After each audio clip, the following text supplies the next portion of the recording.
G'day guys, sorry for the late start.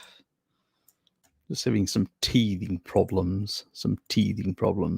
6 likes from 4 people. Much better today. You mean this evening? I actually got 2 dislikes on the previous one. Must have been those 2 vagoons that turned up. That was funny. Anyway, one I took out completely and the other one I think Lukey took out. Oh, look, I got no problems with chatting with them, but once they become misanthropists and start, telling us what they think of the human race and stuff like that, I lose all interest in them because they're just too fanatical. So, yes, they deserve being dinged off. Be nice and you can stay on and ask questions. Be nasty and you'll be getting the ding off.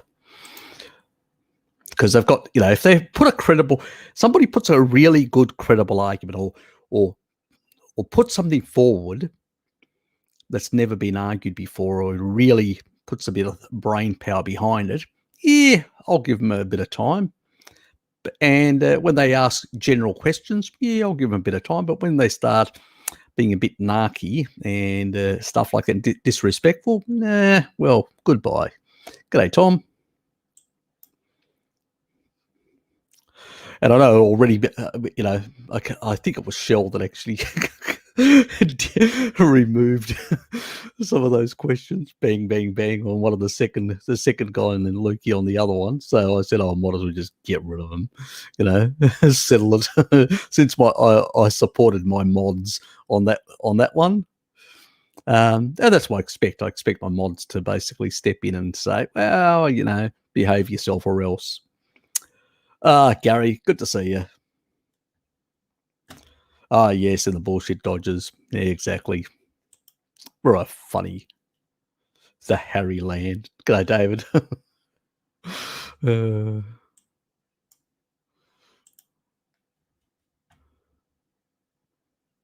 rebooting.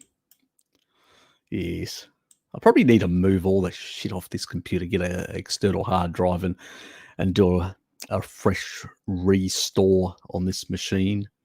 Because it's, I did a repair thing on it, but it doesn't seem to have resolved some of these teething issues that seem to pop up with some of the drivers or whatever.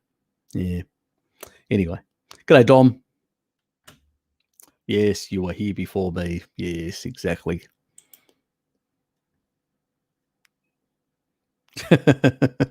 Got still capped. Thanks, Richard.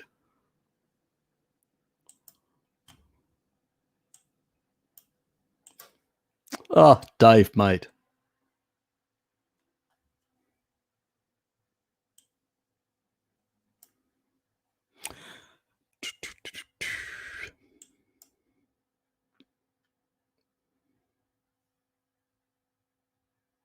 You never know. You never know your luck. You never know. Yes, for you it's a new day. For me it's the same day, but in the evening. So, yes. And for Sonia, it's also the evening. Well, very evening for her. It's about 8 o'clock over in on the other side of the pond. G'day, Sonia.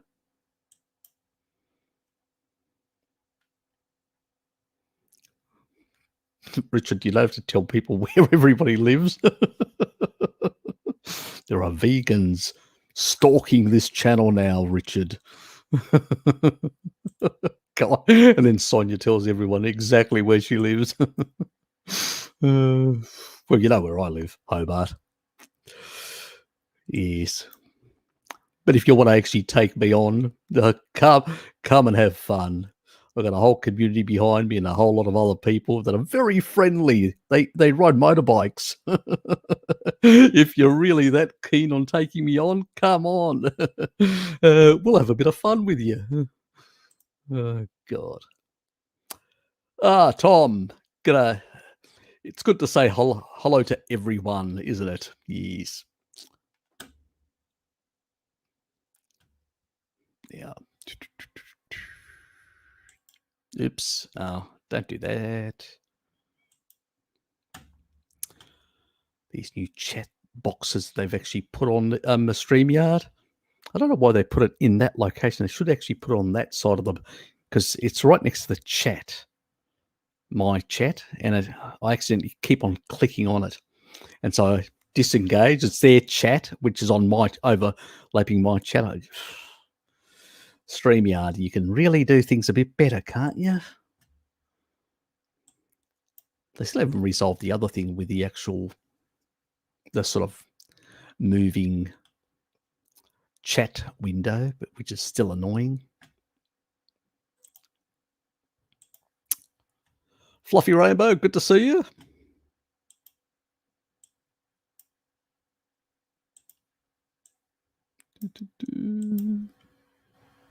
Robbie.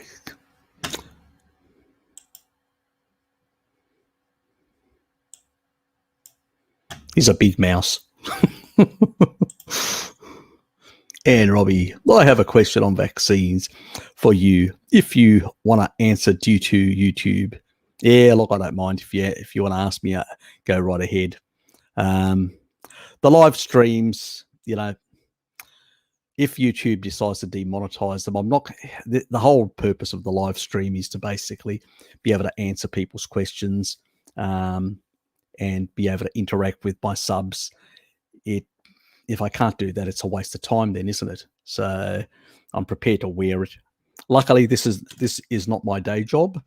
My day job is in mapping, in spatial sciences, as it's called, in that field. And so I don't really, if this gets demonetized, so be it.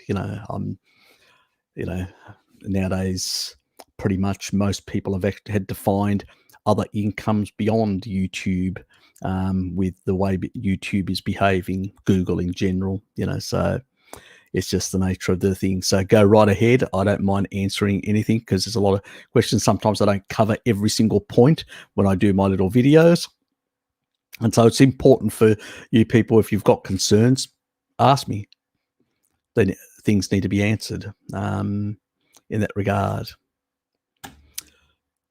Ah, yes. Meat on my friends. Yeah, that looks really good. I had some really nice... actually, I did take a picture of the old man. I was did visit the old man today. And he had some beautiful steaks.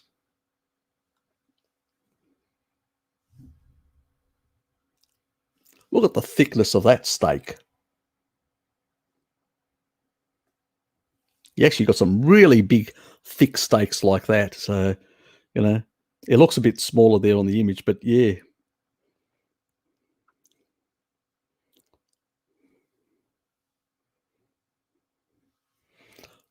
So that's what we basically had. That was mine, and the smaller one in the background is Dad's.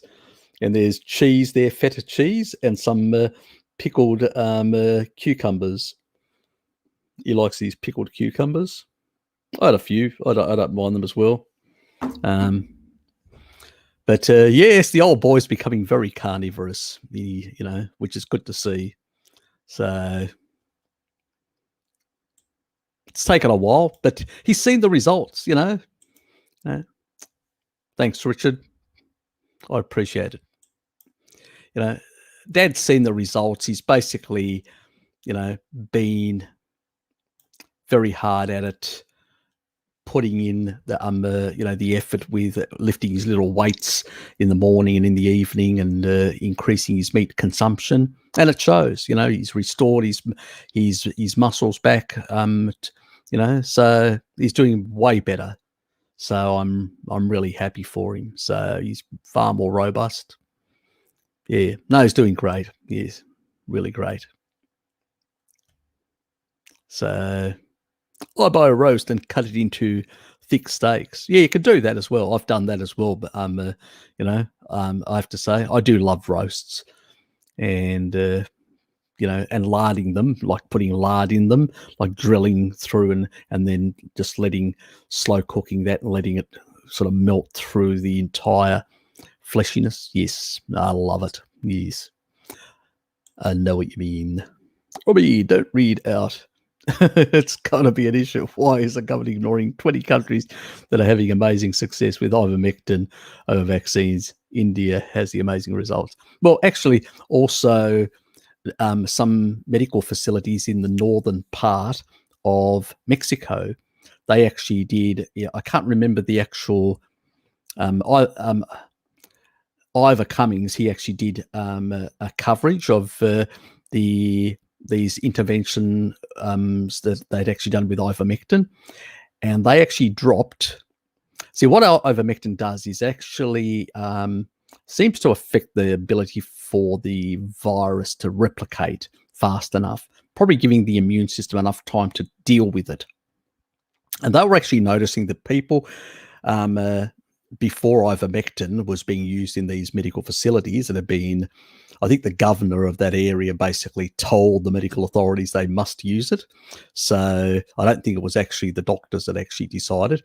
And when they started using it, the incidents, we're talking about incidents here, of basically, COVID ICU cases, they pretty much dropped from, and deaths that came out of those pretty much dropped. I think it was deaths from 280% down to 6%.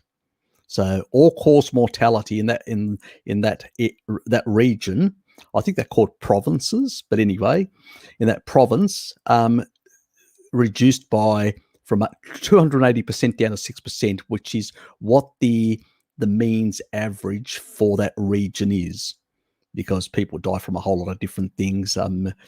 There's a bit of mafia violence as well in that area. So, but the result was, quite dramatic, the change.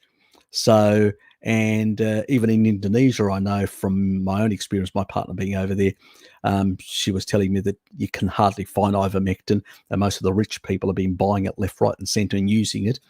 And a lot of them are getting very good results. So nothing's recorded because obviously, these people are going and buying it from pharmacies. But the results seem to be pretty good. Also, some of the doctors in the US using for dealing with long COVID, they seem to be getting good results combining vitamin D, ivermectin, and vitamin C, I think, and a couple of other things. Now, it may not be exactly, with long COVID, I don't know whether ivermectin is, maybe it helps, by getting rid of some of the pathogenics. It may actually help improve the immune system that's been compromised in some way. I think the vitamin D plays a big role with immunomodulation and regulation. So I would say that that's probably playing a bigger role in long COVID. But I think that ivermectin still has a place in terms of slowing down the disease's progression in the body, which means that you're giving the body more time, the immune system, to respond. And so that's where probably the mechanism, but we haven't really seen proper clinical studies to actually demonstrate that definitively. But at the end of the day, if you want to save lives, what's if it shows good results, why not use it?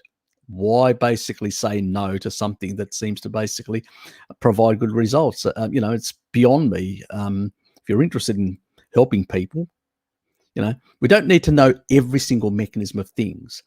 I mean, I look at a lot of different things and I can see that in clinical trials, things work, improve certain things, but we don't understand the full mechanism. That means, sometimes it's hard because unless you basically do specific studies where you use radioactive substances to sort of be able to see where these things go and get volunteers to be able to do this with enough people to basically, it's very hard to do this sort of research to determine some of these things, ethical reasons. There's all this sort of stuff. So, if something seems to be having certain result, even if it's having result in 50% of the population, well, that's still 50% that actually are going to be doing better than what they would do otherwise. So why not? Is my view. Do we have to have 100% and the best clinical study? We're not going to get a lot of that. Even when it comes to vaccines, it takes 5 to 7 years to basically work out all the kinks, all the issues, all the side effects, which groups are vulnerable and which aren't. It takes time. Beyond that, we can only speculate. And as I've made it quite clear, I've shown in my other videos about, in terms of, taking the jab and about the effects, there's a lot of things that seem to basically are problematic with the mRNA and DNA viral vector ones. But at the end of the day, will it play out the same way as it's played out in oncology? And in 2 years' time, there are going to be a lot of very nasty side effects for some people. I don't know. None of us do, because we haven't done the 5 to 7 year experimentation that you need to do to basically assess whether something does work or doesn't work, and whether it has any long-term side effects or not. These are the things. That's why I always say there are risks. I put the risks up there, and I make sure that people understand that they are speculative risks. But as I said, are you willing to play Russian roulette? I mean, I want to have a long life. I don't want to basically compromise that in any way. That's why, I haven't taken that path. But other people may have other feelings. That's fine. I've got no problems with that when it comes to people and their views, what they want to do or stuff like that. So we've got to be very clear about that, and very clear when we're speculating, when we're basically extrapolating from another field, from oncology, into this field, vaccine field, which we've got no prior experimental or trial data, long-term trial data to go on when it comes to vaccine use. This is new for this field, okay? So traditional vaccines are not created like this. So at the end of the day, to be a bit, let's say, questioning or a bit concerned, or to basically have a question mark over the whole thing, it's a valid thing. There is nothing illogical about it. It's illogical when people say there is no concern, when there's been concern, when this technology has actually had a number of side effects in the other field, in oncology, and then people say there isn't. I mean, give us a break. That's just dodgy as. Yes, as early intervention, that's what I'm talking about at a very early stage. I don't think once it's progressed that it really does much. In the early intervention, because it's slowing down replication, that's the whole thing. But later on, when it takes, ivermectin isn't as effective. So you really have to move fast. And even with vitamin D, when you actually do high doses, you've got to do them early, before a lot of the damage is done and before the virus is actually, got into the body. It's much harder to basically reverse damage, and, that's already happened. So just keep that in mind. Anyway, Sonia, question on grounding. Does it make any difference in the amount of contact, that is to say, standing or lying on the grass? No, not really. You can stand, you can lie, you can, as long as you've got a connection to the ground, that's basically what grounding is. I mean, most people had just standing. I mean, tribal people just walk around most of the time. So their connection is with standing, but they do lie down in the evenings. So, but primarily the majority of them had standing, because some of them did actually have elevated sleeping, like having some sort of material, and then on top of that, some sort of skins of animals and on that. So do they have grounding in the evening? Some tribal people did, some don't. And even the old leather, like the leather soles and all that, allowed some level of grounding effect. It was reduced, but it wasn't reduced as much as it's completely reduced with plastic, with rubber. That's basically rubber's basically sealed us off the ground completely. That's why I get those little metal things to put on my shoes. I need to get some new ones now, because my other one is actually falling apart. So yes, now that you reminded me, that's another thing that I need to do. Now it's getting warmer, we're moving to summer, which is nice. I'll be able to go over to St. David's Park and lie down and get both sunbake and grounding at the same time. So looking forward to that. And getting mats as well. So Yes. You're an animal. Aloha, mateys. Just leaving my greetings. I must sleep. You do that. Have a good sleep. See you, mate. From an engineer's perspective, I would say so. Yes, yes. Very well said, Richard. Oops. Oh, don't do that. Unclick. This is starting to annoy me, this whole chat thing. They've stuck a little chat thing right down here. So my column is like that. It's on the bottom there, and it's like I keep on clicking on it, which is annoying. I need to basically move my mouse. See? I got the word mouse into the conversation.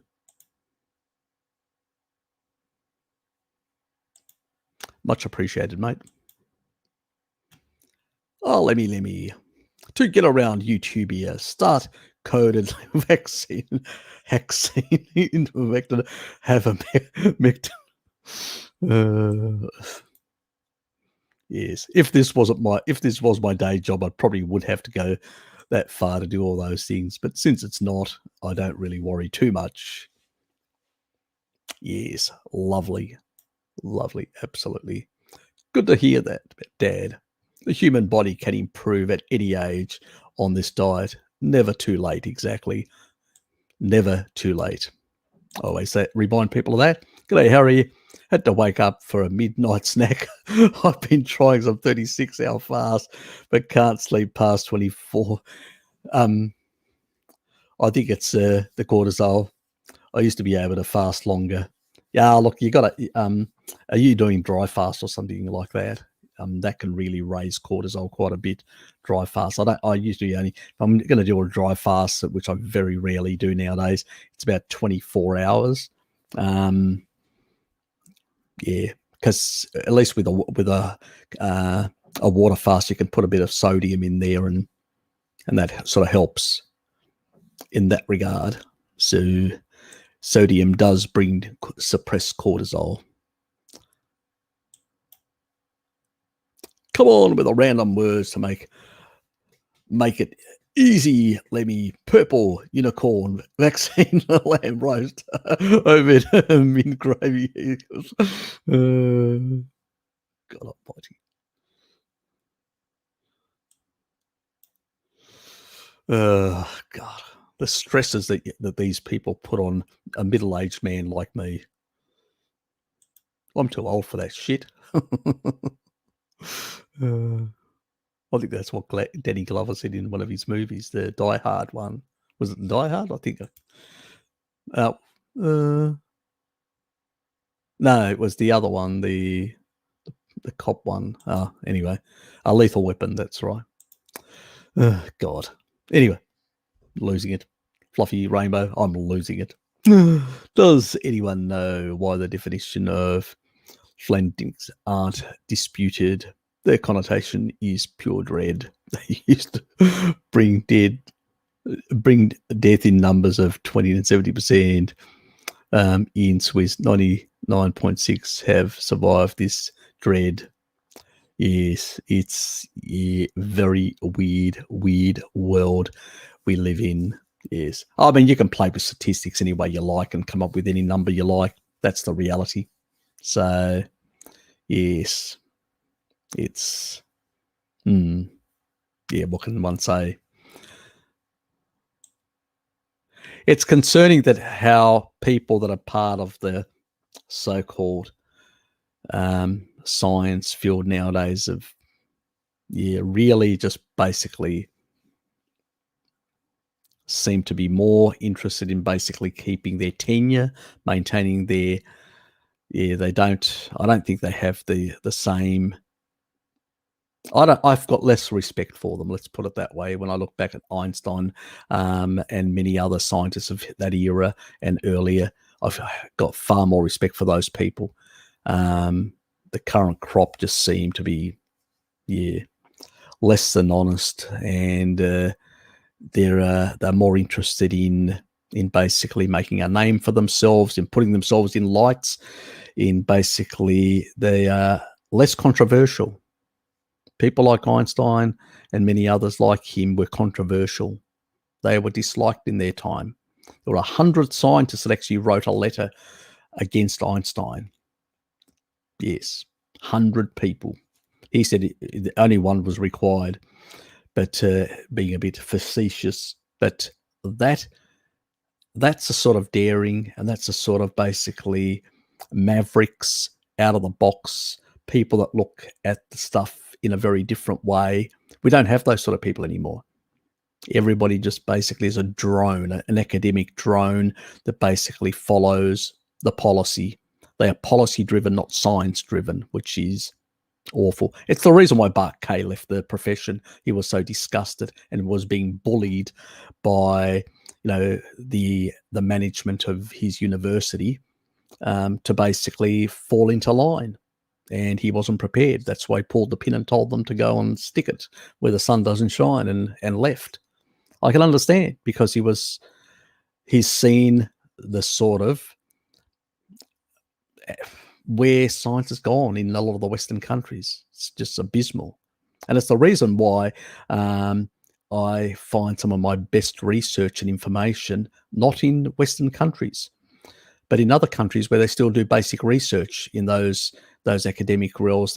They get no funding from industry, and it's just government funding, and they're only interested in doing basic research and proving certain things in order to get a reputation. Because the only way, like Laszlo Boris and many others, the only way of actually, you have to do really hardcore science to prove yourself, and then you may be noticed internationally. And when you're noticed internationally, you may get a top job from one of these third world countries into the top academia. You have to be a maverick. But when you get to the West, they tell you have to comply. It's a bit like Bart. They loved him because he was something different. And so they love that sort of stuff. Oh, we're getting something different. Yeah, but one that wouldn't comply with their bullshit. Some of these people do compromise themselves. Laszlo Boris luckily hasn't. He's basically stuck to his guns. And even though the FDA have really been piss-farting him around, because they're trying to basically get metabolic water, deuterium depleted water recognized by the FDA. It's already for animal use, veterinary use. It's been recognized and accepted within the EU, the European Union, but it's still, they can't get it for humans and human trials. The FDA is continually blocking, because it's looking after the vested interests of the big corporates, of big pharma. They don't want methods that can actually be they can be non-toxic and be cheaper than some of their garbage that they use in oncology. That's what it's all about. These organizations have been completely corrupted by money. Yes, that's the problem. What's Blinky got for me? Oh, God. Blinky, Blinky, Blinky. Never ceases to amaze me. Nurse, can you keep him under control?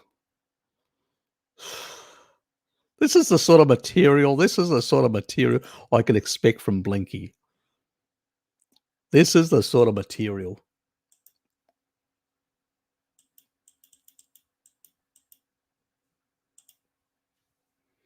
What can one say?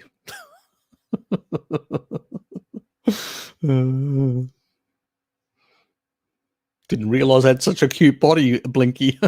Is that how you see me? That's a concern. Blinky's got some interesting... He has some interesting ways that he perceives me. Put him under control, please. Please bring him under control. Trouble. Well, a friend took Pfizer vaccine 3 weeks ago and developed a sharp pain in his heart. Now his heart beats like crazy every time he tries to exert himself. If it has myocarditis, can it be cured? Taurine and vitamin metaquinone 4 and vitamin D and you know, and it will take time. Unfortunately, it will take time. This is why I recommend, if people are forced to do anything, use the. It seems that the AstraZeneca is the less problematic in these areas, and you can basically go with a high dose vitamin D together with some sort of anti-clotting like a aspirin through for at least 6 weeks, if not more, just to basically eliminate that sort of problem. I'd probably throw in there taurine, a couple of grams as well, which is protective for the heart as well. So, yeah, that's all you can do. Yeah, unfortunately, yeah. It depends on genetics. You know, some people have different effects in different tissue. Sometimes also the injection site, how much gets circulated in different tissue. It's, you know, it's a hit and miss. It's a problem. It's a problem. You're supposed to have traditional vaccines are localized. It actually just goes into the muscle, localized, and basically you get an adjunct, and that adjunct basically sensitizes the immune system to that locality and clears it all up, and then basically then acquires you know, long-term immunity or immunity to that variant for how long it stays, or how least mutagenic it is. So, or those sort of factors. So it's unfortunate. Yep. So just pass on that information about taurine, vitamin D, K2, MK4 in particular, and I hope he gets better. Yeah, and vitamin. Yeah, those three things are pretty critical. But yeah, heart issues are, you know, you don't want to damage tissue in the heart or cause any issues. And taurine is really good for dealing with fibrotic tissue or that sort of stuff, and also for remodeling of heart. So if there's been any damage and you need to remodel back to the normal state, taurine can really help with there. Menaquinone 4 can also have an effect, because it does have an effect on some of the genes that affect the remodeling of tissue. So that's another reason for it in that sense. I haven't talked really a lot about it because I want to do a special video on it, but that's another factor why these fat-soluble vitamins do have these roles in having direct effect on the DNA, on, you know, thousands of genes in that regard, and receptor sites. Anyway, yes. Big mouse equals little frog. Little mouse. I'd put a frog there, actually. I know it's a little mouse. I would have put a frog there, fluffy rainbow.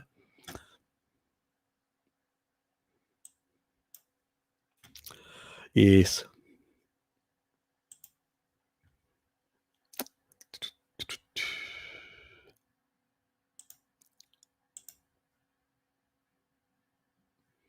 He needs medical assistance.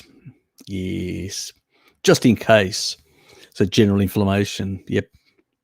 You probably should get it checked as well. That's true. Yeah, you're right. You probably should get it checked and make sure that, you know, he may even have to consider a low-dose aspirin for a while. Maybe. It depends. Depends on whether people have clotting factors. This is the other thing of genetics. I don't know people's genetics. So if he's, you know, I've checked my genetics and in regards to clotting factors, and I probably need to do a video on that. Really, I really need to do a video on all the genes. I've talked about them, but I haven't done a video on the clotting factors and which have an effect. So yeah, it's like a lot of things. Yes. Is butter? No, it's lower. It's not as low as lard. Lard's 116, 117, 115 parts per million, depending on the swine that you get and from what region it is and what it's eating and stuff like that. So it can vary quite a bit, pork fat, but it's still lower. Butter is about 124. Tallow, which comes from beef or lamb, is around about the 122 to 24. Again, dependent on a lot of factors. If there's a bit of grain in the diet, it seems to be slightly higher, around the 124. If there's less, 122. And the same sort of goes for butter. A lot of the commercial butters are around about 124. And the reason for that is there is a bit of grain feeding within the actual, in today's industry. In the old days, it would have been down to 120. But that's, because of the grain feeding, seems to concentrate a bit extra, because there are, remember with butter, you do have some proteins in there. Protein is slightly higher. But then again, you don't oxidize protein. So is it the protein and the other elements that are in there that are playing that confounding effect? Maybe. We've never teased out. I've never seen work on ghee. I probably need to try and research and find out exactly what ghee is to be able to work out the exact amount in the fat content specifically. So yes, I've got a question mark on that, but it's definitely below the 130 mark, which is the important zone. Now, animal products, the meat part or the protein part tends to be higher, but that's unimportant.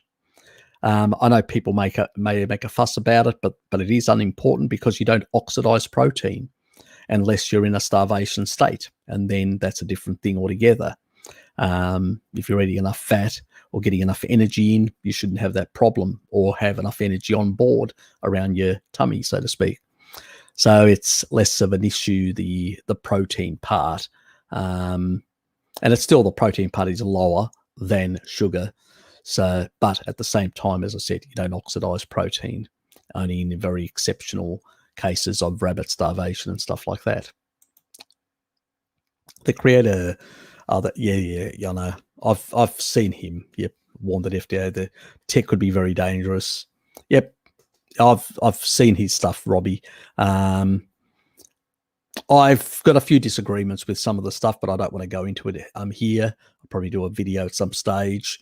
I think some of the stuff that him and others have talked about is a bit speculative, and they should make it clear that it is speculative, because we don't have enough research. But as far as I'm concerned, it's still a risk factor, and we should put it out there and say, well, do you want to play Russian roulette? That's how I phrase my views on that, because I'm an empiricist, and basically for me, unless I've got research to back something up with certainty, I'm not going to claim that I know best or that is the case. But what I'll say is that it's a risk factor, and I'd have to agree with him in that regard, and that basically people should not be, if you can mitigate the risks with something like vitamin D, why take this risk? Thanks, Lemmy. That's my sort of approach or take to those sort of things. Thanks, mate. Appreciate it that you do enjoy my work. Oops.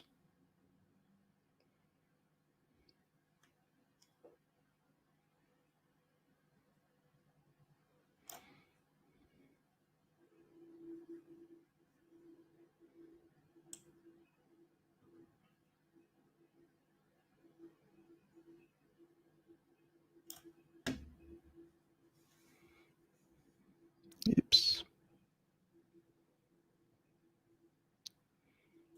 Come on. Stop.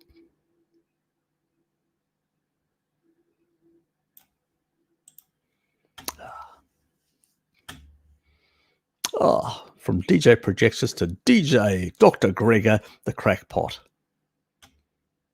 What a nice long name you have. Yes, DJ's back. He's standing in for the treadmill guy. He's hiding. I told him last time, because he said, I've got some issues. And I said, well, And he made certain remarks, and I said, no, we're taking your treadmill away. You'll be back with a new version of treadmill.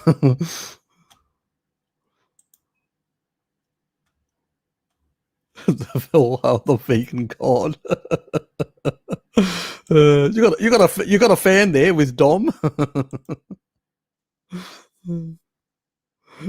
Don't forget your leafy greens. I think he uses that as toilet paper, leafy greens. You know, he's Irish. What do you expect? Use the no toilet roll. There you go. I said he's Irish. I actually didn't see that. That's how funny that I did not see that. I was just using that remark, and oh God, you're a mind reader. Fuck me. There you go. Crazy world. Hungary does factory made cheap brie also contain MK4 made with pasteurized milk, stabilized past, and cheapest of the cheapest I'm talking about here. No idea. Absolutely no idea. I would say that it probably does have, because they do, after they've pasteurized it and all that, they actually put the cultures in after. So it should actually have MK4 as well. Because you only get the variety that the dairy product is altered in that way by the bacteria. So it's specific strains of bacteria which also produce just menaquinone 4 and no other vitamin K form. So just that form. So I would say that's probably the it'll probably have vitamin K, MK4, menaquinone 4. So yeah. But yeah, well, would I want to eat it with some of the other stuff in there? Don't know. But then again, if somebody lives in a food desert, is poor, should I deny them? You know, there are worse foods you can eat. It would be my answer.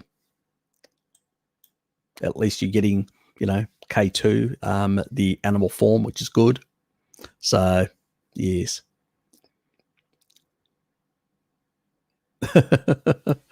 If you get shut down, yeah, there's always that. I've actually got on library, but I haven't actually supported it because this is not my day job, social media, and I need to at some point. I am planning around the summer period to take a period off for holidays, and at that time, I'm going to try and actually improve my standing on, get everything on library that I have neglected putting on there, and then also on some of the other social media ones.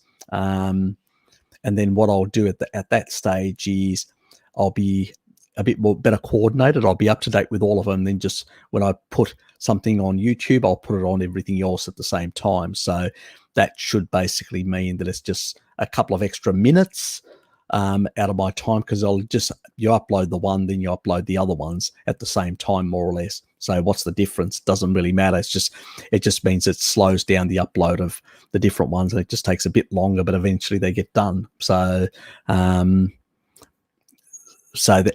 the sort of, I do want to get spread my wings, so to speak, on different platforms and have that ability to basically have the flexibility, basically. So if this does get, and also interact with other people that are like-minded, that are basically, and also probably help them, because on some of these places, some people are exposed to a lot of nonsense as well, pseudoscience, which masquerades. So there's a bit of truth and the rest is just garbage.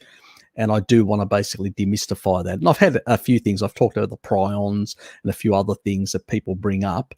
And I've sort of cleared out, and the misunderstandings and some of the nonsense that some people are peddling out there. We need to basically, when we're criticizing or looking at something, we need to look at it in a critical way and look at what is plausible, what is likely to be causing issues, and what isn't, so because at the end of the day, we need to help people. We shouldn't be here to basically be pushing garbage. Yes. I heard it's around Harry's birthday. Is it? Where did you hear this? Blinky's spying on me. It's probably got a webcam in my place. I did actually receive something from Western Australia a couple of months back. I thought it was my sister.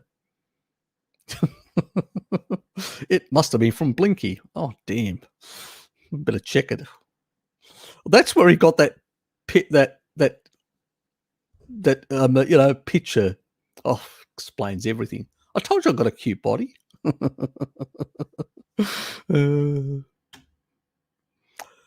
Is ivermectin good to take with Pfizer and Astra WA health worker mandated by month's end? Yes. I definitely wouldn't take Pfizer. And if I was taking AstraZeneca, I'd definitely make sure that I had a very good high vitamin D status, and I was taking blood thinners for on the day and for at least 6 weeks after the fact.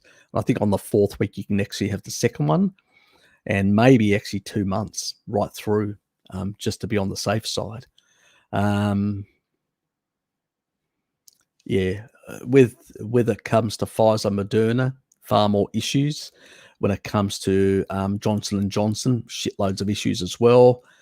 With AstraZeneca, it seems to be more the clotting issue than anything else, and some issues with the behavior of the immune system. So basically, to regulate the immune system better, vitamin D does all that. And for clotting factors, some of the low dose aspirin or something like that. About other risks potential over the next 2 years, we've got no idea. Absolutely no idea. We know that in oncology, some of these systems did cause. Let me just shut up. Somebody else has done that. Good.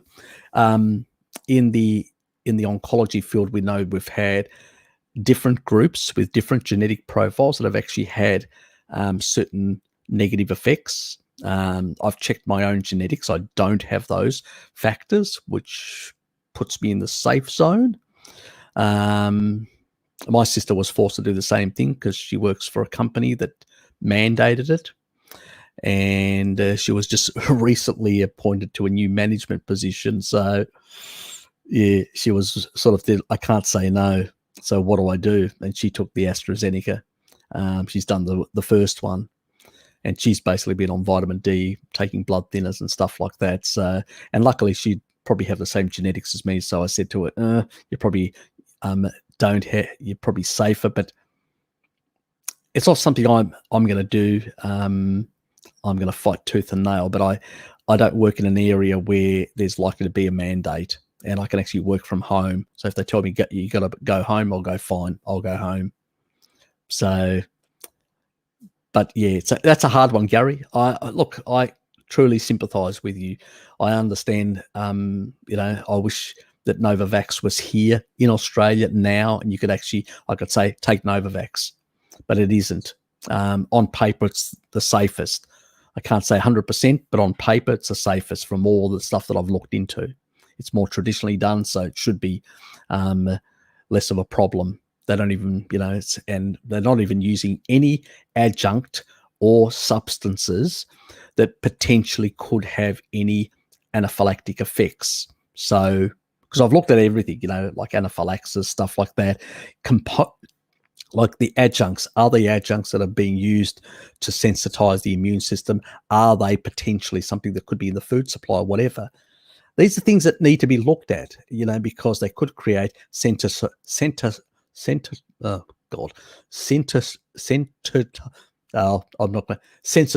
effects. I'll use that other word on. I've told you guys I usually have a bit of a tongue twister issue. It's just one of those things that I have from a young age. So yeah, with long words. But it's potentially that sort of you don't know. And so I usually say to people, if there's something in there that shouldn't be in there, that give it a miss. And I always very much look carefully at these. Now, I think Dom or Alex, I can't remember who actually said last time that they may potentially be bringing these things into future flu vaxes. I can tell you, if that's the case, this has probably been the last year that I've taken a flu vax, and it'll be the last year that I'll ever take a flu vax. If flu vaxes move to the mRNA technology, I won't be doing it. I think that technology has a lot of issues, too many issues, and I don't think it should have ever been allowed to be used in the vaccine field, just because companies can make more profits from it and they can more rapidly develop things at a lower cost. Human health comes first, not their profits. Yes, that's the one. I did mention that. Don't thank him, Richard. God, you'll be there dancing, you know. Oh God, I'm getting these praises from all these people. Hey, Blinky, it's only coming from a Kiwi. God almighty. I wouldn't read too much into it. I read recently that some birds aren't naturally that high in MK4. Depends on the bird. Oops, I better be careful what I say. I'll upset the women. Due to their feed being supplemented with synthetic vitamin K, no idea. Absolutely no idea about it, Dylan. Even if it was actually they were given synthetic vitamin K, the birds actually do not actually get it from the vitamin K directly. That supplement, you know, it's usually traditionally you would get it from grass. And even if you're getting some grains, even if they're eating some grains, their bacteria will ferment and create the, you know, and the K1 that comes out of it then will get converted to menoquinone 4 in their liver. So they convert far more in their liver than we do from K1. So that's why they have higher concentrations of menoquinone 4. So I suspect not. And if somebody was reading it, I would say, show me the study. Because I've looked at a lot of general studies that are using commercial birds. They're not commercial birds. Yes, commercial birds. They're not using basically, you know, your regular type birds, you know, factory type birds, and they have high concentrations of menoquinone 4. So just because somebody says it in a blog, it means absolutely nothing. I usually ask them, reference, please. And unless you don't have unless you have a reference, basically you're only saying have an opinion, and many people do. That's why I reference everything. Every single one, I reference all the studies that I look at, and I pin them so you guys can go and look at them if you want to. And that's how they should be done. But everybody else just talks and just regurgitates the same old crap for likes and ticks and stuff like that, but they don't reference anything. And that's why me and Bart usually get upset with these people, because when we challenge them, they've got nothing to reference, anything. They run and hide most of the time. Many people come on here and leave comments and say, oh, this and that and whatever. And I'm going, can you please provide me references for those remarks that you've made? And then I get silence. Absolute silence. So they heard it somewhere, and then they just say it somewhere. So, yeah, I would say if, Dylan, you come across places where they've actually blogs that have got this, challenge them. Don't be fearful. Challenge them. Say, can you please provide me a reference with this information? And if they can't, which they usually can't, because it's only they're making a remark, they've got it, you know, in their head, oh, if it's actually not eating pasture, it's eating grass, it's going to have less. That's how they work it out in their head. So they basically just make shit up. It's like they're basically, oh, this can't convert or that can't convert. It's reductionism, and they come up with that. But I usually say, well, hold on. The liver of these birds will actually generate far more menaquinone 4 from K1. Why? It's genetics. Simple as that. All birds have this genetic ability.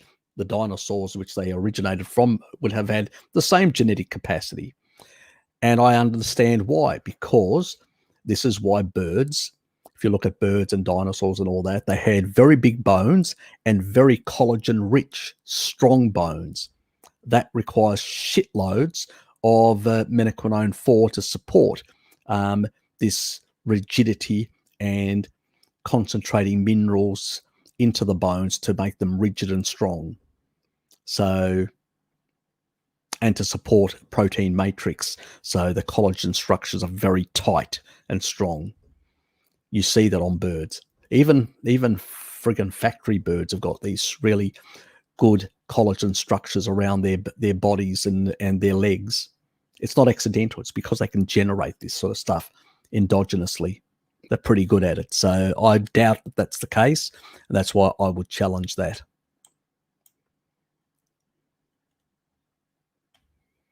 A fly told me. Oh, I'm not surprised. Hope you took a snapshot of that. Oh, yes. He's my favourite troll. He's my private, personalised troll. And he's Sky's little bitch. Anyway, let's move on. All good now. The evil plannings begins. Well, gather my messages won't get read until the end of the stream at this rate. You're a low priority. Did I actually just mention that? I'll just bring it up again for you. God, he thinks he's so important. He so overrated.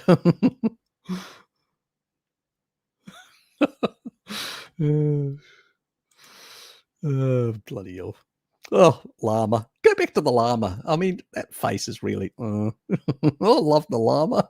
Is it true that Kiva will turn into Brie given a week or so? So the kickstart MK4 production by adding some in the beginning. Well, look, Kiefer does have, but Kiefer has a lot of different strains, so no, I don't think it will. May turn up into something else. Never really experimented with Kiefer turning into Brie. I eat cheese. I can't say I'm a cheese maker or know really a lot about cheese making. My dad does. He's actually produced his own traditional cheese. He used to, when we were young, used to create a lot of cheese. But then he got sick and tired of doing that as we got older. There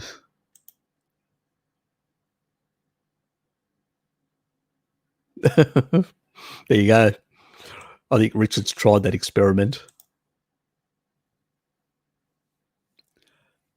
Oh, so can make fast kefir cheese through hanging in cloth. Yes, like my father used to. Yep. That's what the old boy used to do.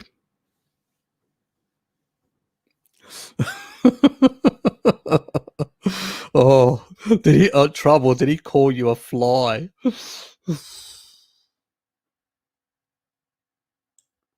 Hey, Trouble is, she's King Monkey magic. She'll deal with your blinkers.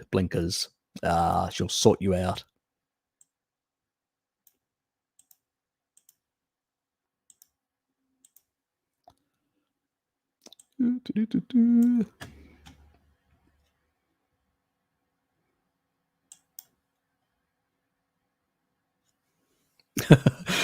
I really hope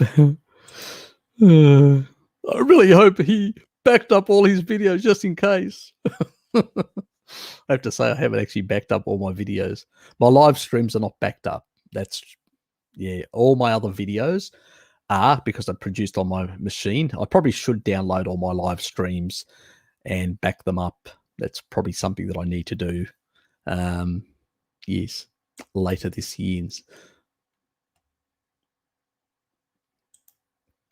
because there's quite a lot of information on it and all that, um, and there's a few people that have approached me to in that regard. Bjorn, good day, mate. Harry's milkshake brings all the boys to the yard. Oh, yes, yes. I actually had my milk. You'll know that one, blinkers. Let's move on. Roy spending a lot of time in the sun. That's it.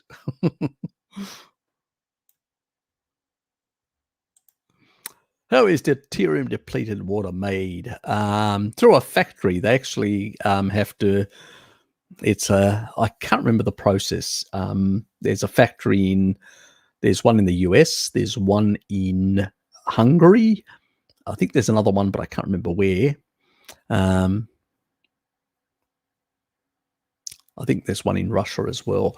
But anyway, what they do is they've got some sort of process which they knock out the deuterium isotopes, the neutrons. But I can't remember the exact process. I should probably look it up. I remember downloading a PDF in regards to it, but I never read it. So I don't really know in that regard, but I will look into it. You can ask me again at some future date, and I'll probably give you an answer then. But yes, in terms of natural, it's what they call the fractionation. So the higher the elevation of the water, like in probably another reason why people in mountainous areas and all that live longer, because the water up there the fractionation is much closer and gets more UV radiation, which can knock those neutrons out, and so reduce the actual amount of heavy isotopes, so making the water lighter in terms of isotopes of hydrogen. So that happens because of UV, and it does happen in other things like wells and stuff like that. That's the natural way that it actually happens.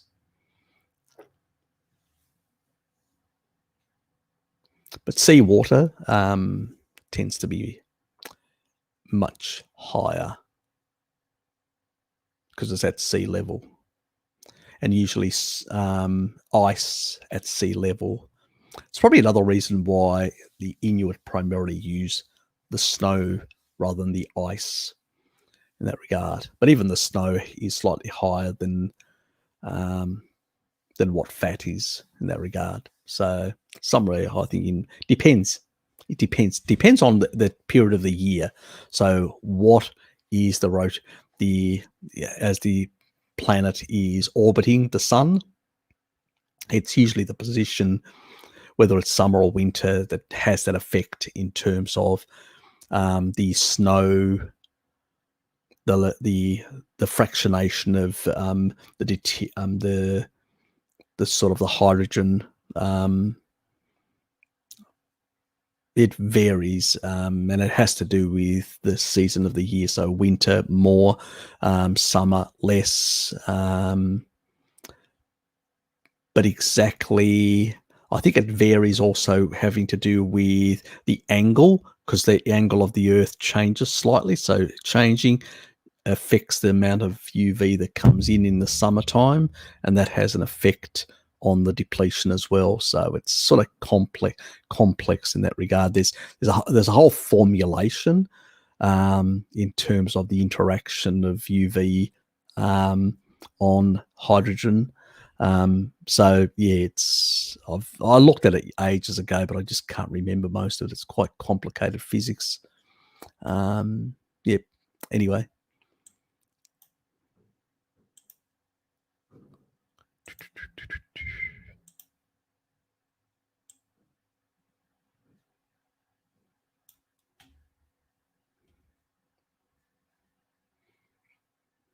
Yes, hope you get better also, Trouble, if you're not feeling that great. I noticed, yep, you're feeling a bit rough. It's not good.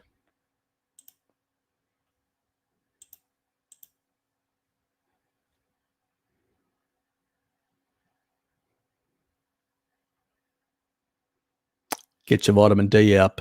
That helps with autoimmune of any sort. So increase your vitamin D a bit, Trouble. Never, Blinky. You wouldn't want me to settle down, would you?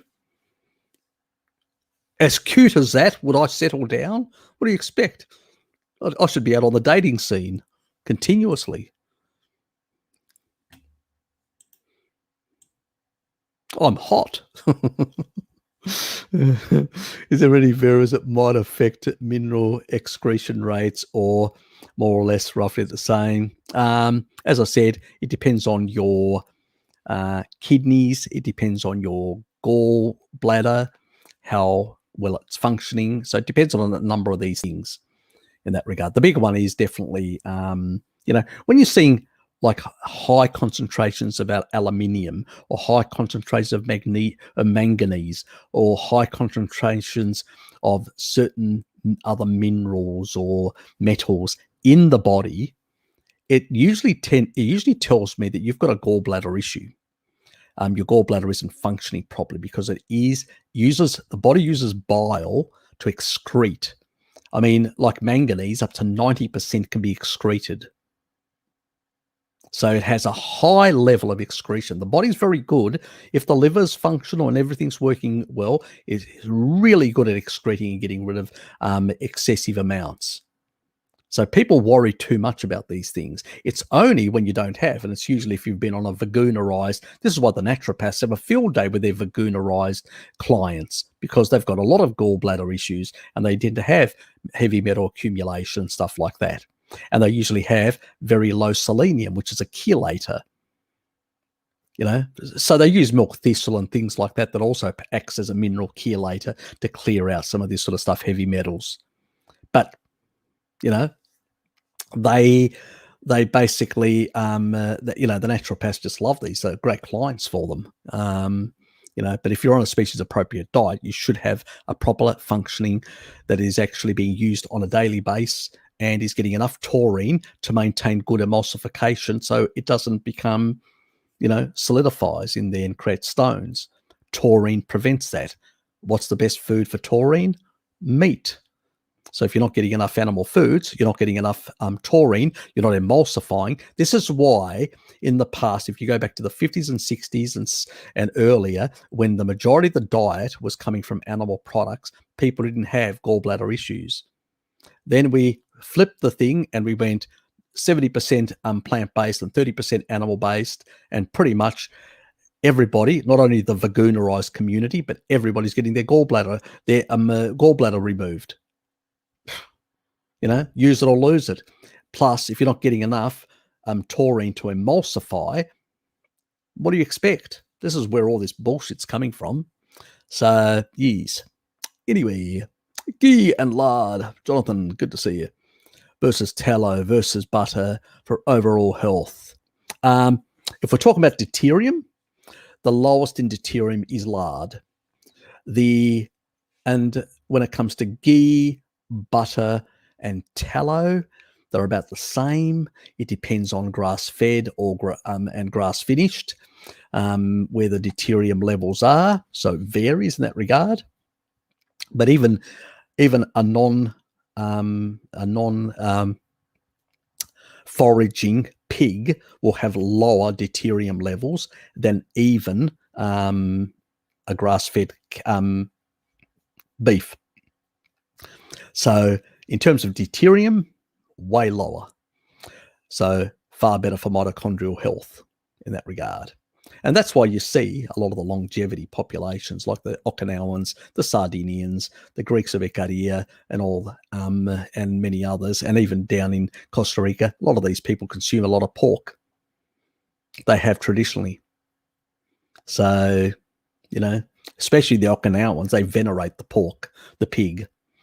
So, and most Americans in the past used to consume shitloads of lard. you go back to the 19th century.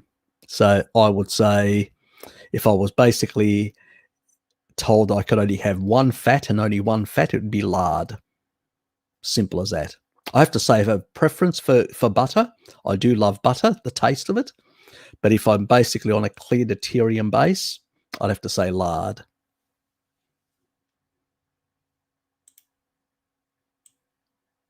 Thank you.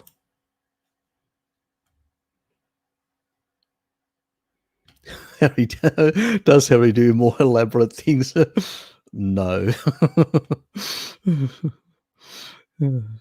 My partner would kill me if I did that sort of stuff. Mate, I'm not Richard, Richard Burgess, Vegan Gains. I'm not going to basically join, well, I know who would subscribe. Blinky would definitely subscribe to my OnlyFans page if I actually set one up. I'll definitely get Blinky and Shell and a few others, but but Blinky definitely. But when it comes to no, no, Richard. Thank God I've got a day job. G'day, Fapnado. Good to see you here, mate. I used vitamin C from Kakadu, plum, zinc, copper, quercetin, and KD, vitamin D, K2 daily, apparently VC, quercetin X, same as. I wouldn't actually use any of this sort of stuff on a daily basis. Quercetin basically with zinc will basically is an ionophore, will transport zinc into the cell. We don't want a lot of zinc in the cells. Simple as that. The reason for that is because we don't want to impede the normal functioning of transcription factors. So please don't do it. These things should be in the cupboard. You should have your zinc and your quercetin in the cupboard. It should be a chewable one, and you should only use it when you get COVID, not on a regular basis. You don't need vitamin C unless you want to actually create a whole lot of oxalate, and you would only use it, and you probably don't really need to use it, but if you had to, if you wanted to, only at the time when you had COVID. Copper, probably don't really need it. It's a virus. It's not a bacteria or something like that, or some sort of other, you just need the copper that you get from your food for whatever for the normal stuff from your meats and stuff like that. So you don't need really that. And the chewable zinc with quercetin is basically just when you get it. So when you've got a little bit of a throat thing happening and you go, do I have some respiratory thing coming on? And then you take those two in that regard. Vitamin D, you maintain K2 on a daily basis, and then you push your vitamin D up quite a bit for those first couple of days in that first week, and then you go back to the sort of base level after that. So it's an ionophore, quercetin.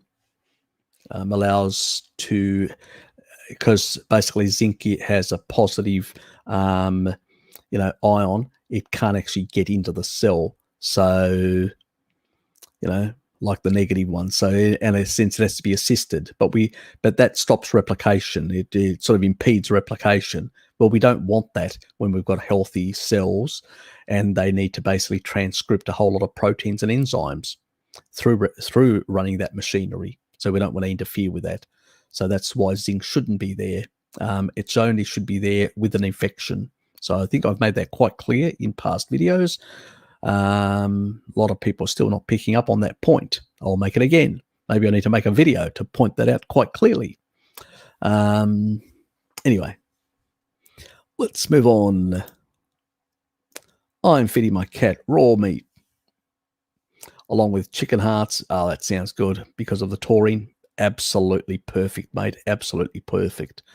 That's what these cats need to basically be eating, birds or parts of birds and all that. Perfect.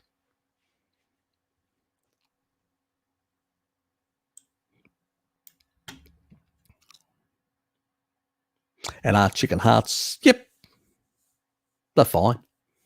You know, I have sometimes what I call giblets, which is all the organs. And the reason why I buy giblets is because you're not going to have an excess amount of copper. You're not going to have an excess amount of retinol or anything like that to create all these sort of imbalances and stuff like that. Because it's not exactly that you're creating imbalances. It's more that you've got all these receptors that are pulling. And when you put more of one or the other, you actually pull more and actually upregulate those enzymatic pathways in a lot of tissue. And then it actually pulls the additional resources that are stored, and that can be an issue. It's probably less of an issue with vitamin D, because and more the other way around, where too much retinol can be an issue with low vitamin D status. So it's much better to go a bit higher on the vitamin D, because you've always got shitloads of stored, and in that regard. But it's all a matter of sort of balanced, Tom. But yeah, definitely the chicken stuff and all that, good stuff. And the sort of giblets, you'll get much diverse. I do a stir fry with giblets, and I use ghee for it, which really is nice.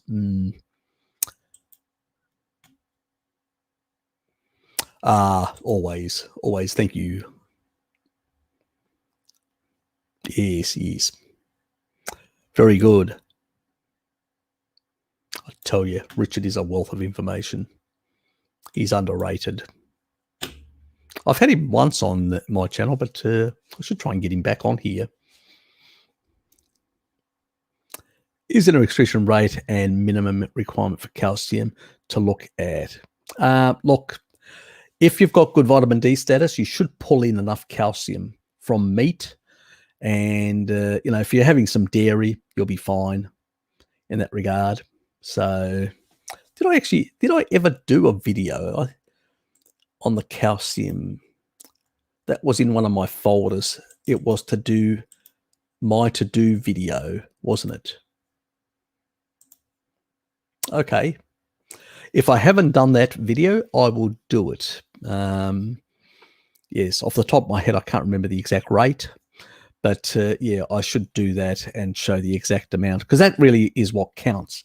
Are you getting enough based on the excretion rate per day? At the end of the day, that's really, and if you've got the right fat-soluble vitamins, the menaquinone 4, the vitamin D, the retinol and all that, to activate the enzymes and get them working, that's really what counts, to get that stuff into the right places. So, yes. Thanks for reminding me, Dylan. It's probably something that I need to do in that regard. Are you suggesting Harry should tweak mouse? I'm not going to even touch that, because I know I'll pay dearly for it if I do. What is MSM? It's a sulfur. And what are the benefits? Does it basically, one of the great benefits of sulfurs, in particular MSM, is it can actually bind the keratins.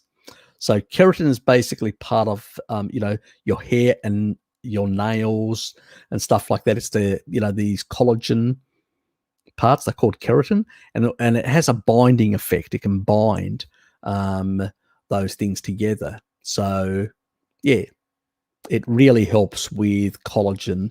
It also helps with oxalates. It can actually reduce oxalate effects.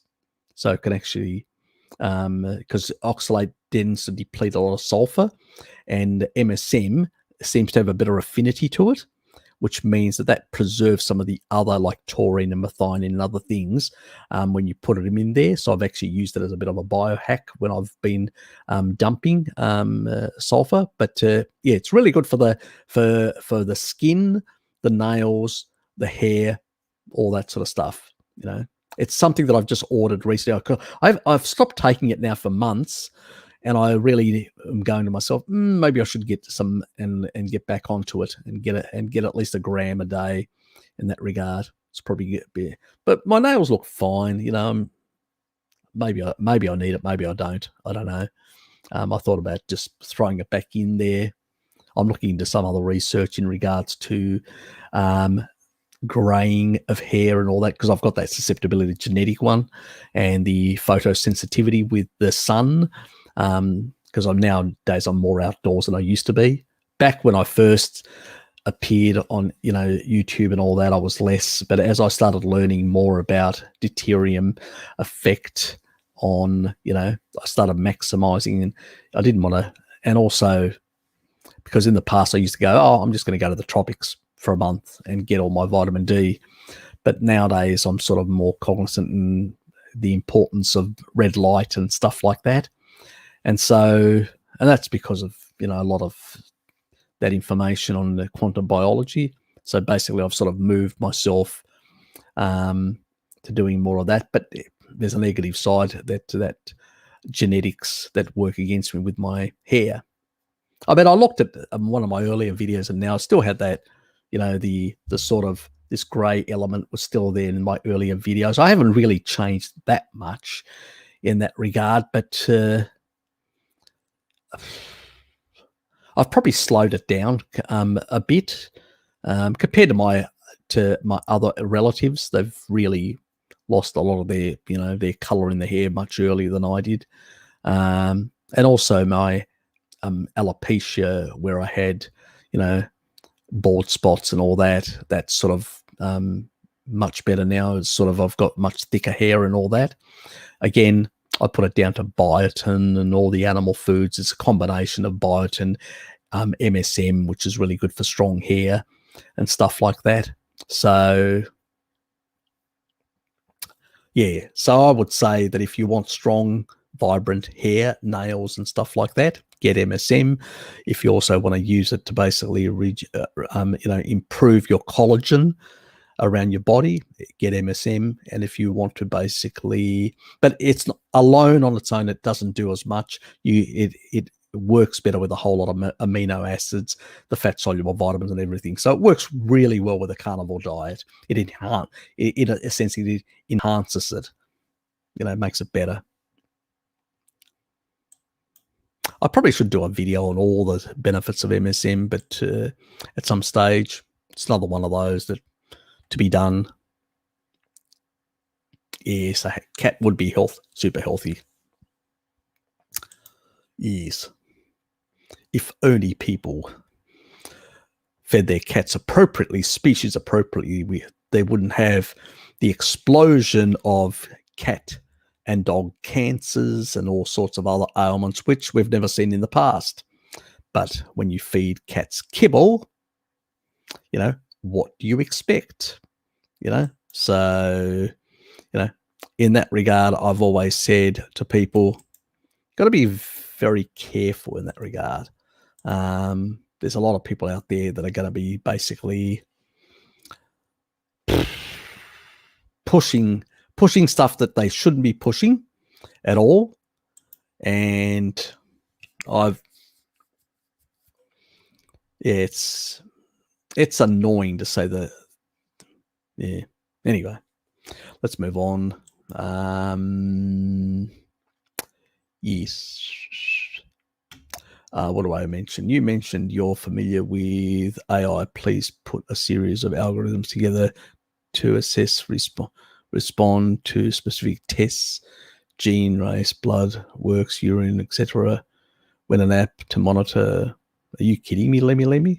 As if I've got time to do that sort of stuff. That would require a lot of coding. I use AIs. I'm not saying that that I basically know how to code AI. That's a very different thing altogether. While I do come from an IT background, I do coding, but I don't do coding specifically for AI.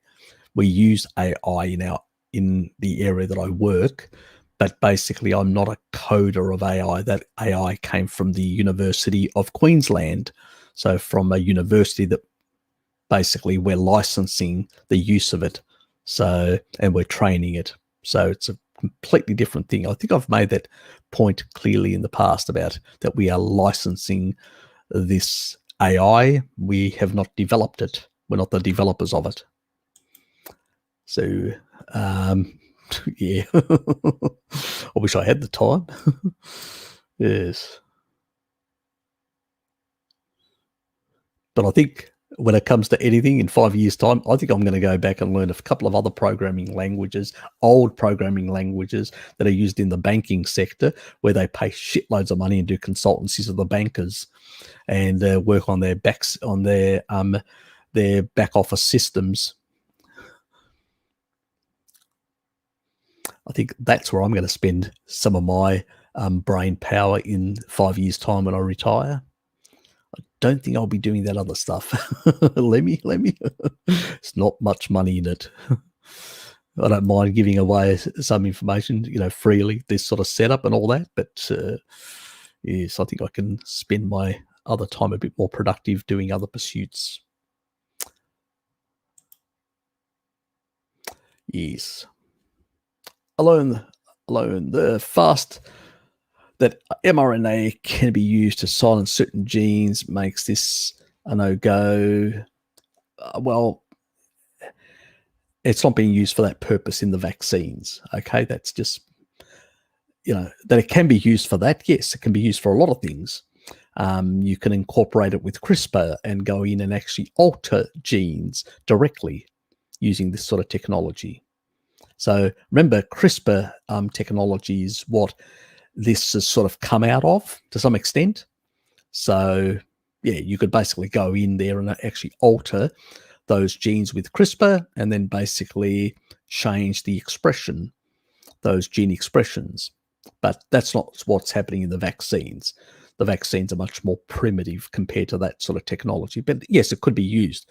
Now, within that area, yeah, it could have actually some useful things. So if you could go in using this method and remove, let's say, a cystic fibrosis or basically one of those really nasty things and reverse some of this sort of stuff, it may be a useful technology in those sort of cases. It's just going in and just altering a specific gene. Yeah, that could be an okay thing. It depends how it's used. But even then, it'd have to go through proper testing and all that, vigorous testing before you unleashed it on the population, even if it's a small group of people that have got severe genetic diseases or whatever. With the way the kibble culture is nowadays and how sick people are becoming, they may need to use this intervention because of the Pottinger cat effect in the human race, that we're actually basically degenerating. We may need to use this sort of technology to slow down these mutations, these changes, these genetic degradation that we're causing because of our dietary and lifestyle factors. So, but again, it would have to basically be tested properly and assessed how it will to be used. So I have no problems with this technology being used with CRISPR, going in and altering specifically for people that have got certain pathogens. But I do have a problem with basically using this method of hijacking or circumventing the immune system, getting into cells, then producing a massive viral load like the virus would do, and creating certain, potentially immuno compromising effects to the body. That's what I've got a problem with, So I stick to the stuff that actually has been demonstrated in research, and actually the stuff that we're actually seeing, these long COVID symptoms, these actual autoimmune type symptoms, some of the neurological stuff. We're actually seeing this in people. So this is real. It's not basically make-believe or speculation or made-up shit. It's actually real effects that have been recorded. That's what I show in my videos.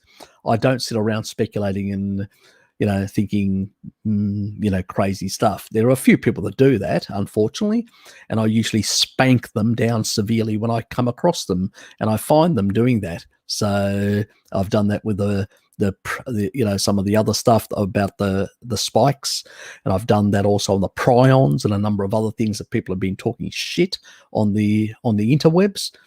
But I've got no problems with some of the technology. It could be used. I don't think it should be used in vaccines.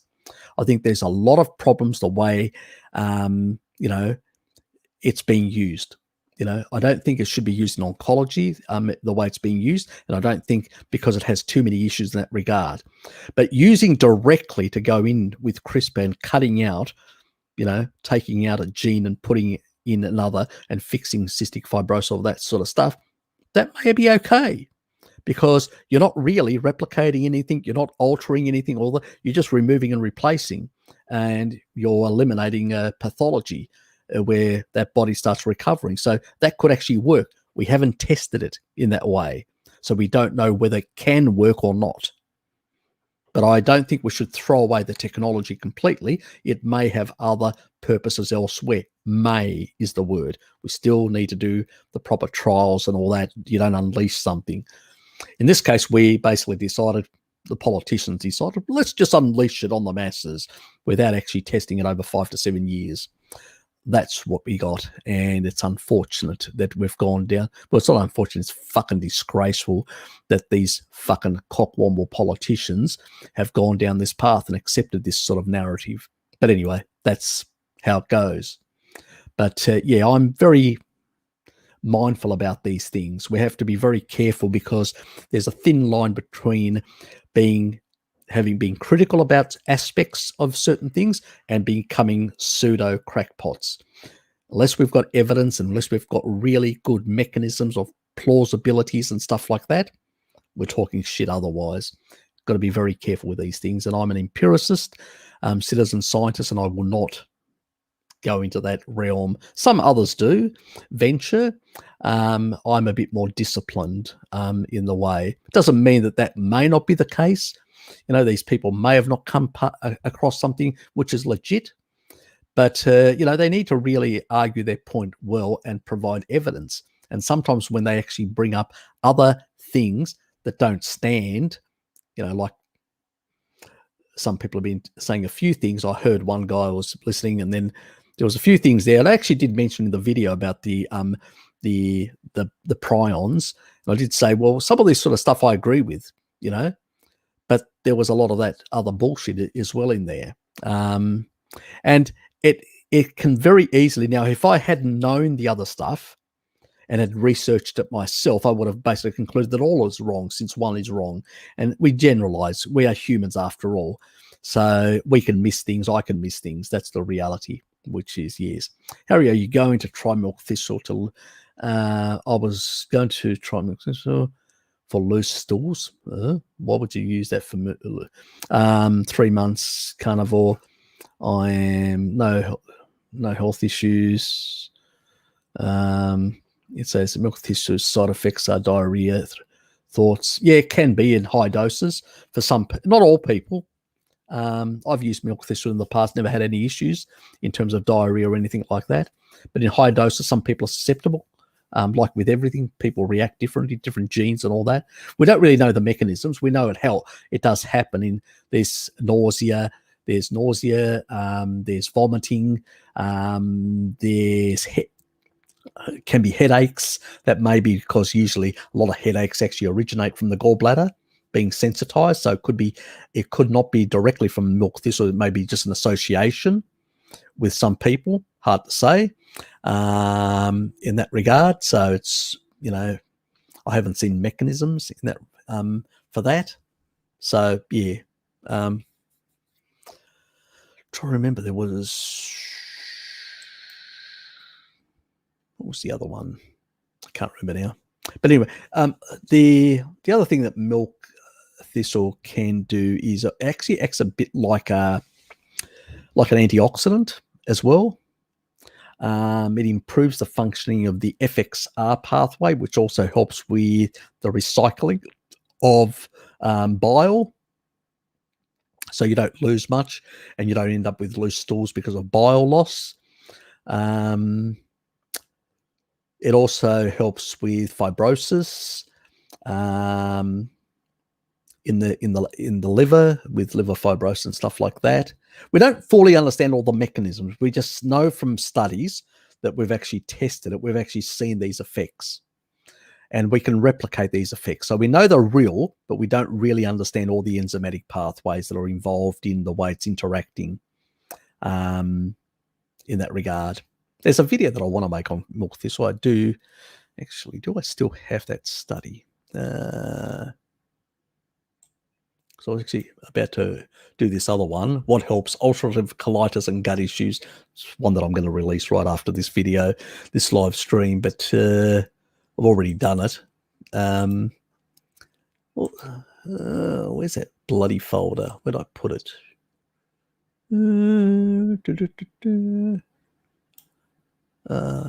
Or did I save it in the other one?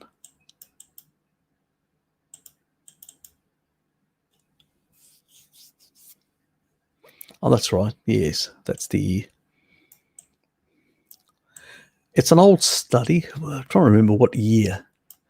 This milk thistle one. It's back in... It's about liver therapy. And it's back in...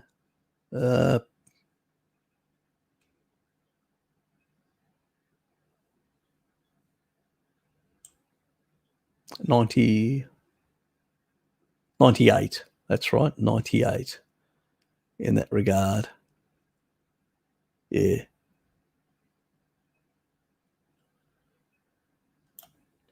Yeah. So basically it does, has an effect on, spleen, kidneys, a whole lot of things. The biliary tract system, it improves that functioning. So, yes. Anyway, it's an old study, but they do look into some mechanisms and stuff like that. So it's an interesting one, but I just haven't got around doing it. I will be doing it. I think it's from the number that I've got on there, it's sort of earmarked for next month. So expect something then. Let's not give too much away. I'm making liver pate. Oh, thanks. That sounds fantastic, mate. Yes. I actually really have to say I do like liver pate, chicken liver pate. I usually actually buy some every fortnight at least. I usually go and buy at the IGA store. I go and buy when they've got some, and I really do enjoy it, I have to say. And I actually combine it with brie. I actually will cut a thin slice of brie and just grab pate and actually have pate with brie. What a combo. What an absolute wonderful combo to have. Yes, it's an MK, let's say, hog day for me.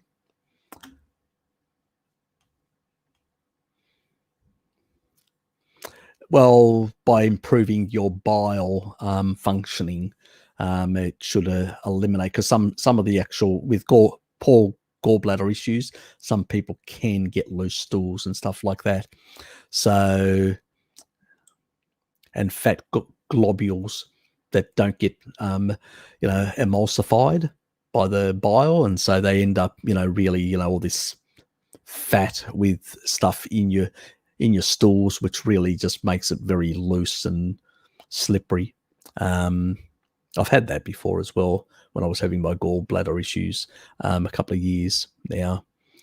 So I've got a bit of sludge still, but occasionally I get an effect. But it's the last one was quite a few months ago, 6 months or something along those lines, quite a few months. But I'm always, am I completely clear? Don't know. But it's not as bad as it used to be. It used to be far worse. I had a couple of months there that was basically very loose and a lot of problems. So taurine helps as well to emulsify and get the, that MK4 as well, because it helps with the biosynthesis of bile. So all these things, the fat-soluble vitamins, all the sort of the animal products in combination really help get all that working properly. As I say, an egg and steak diet should really help in that regard.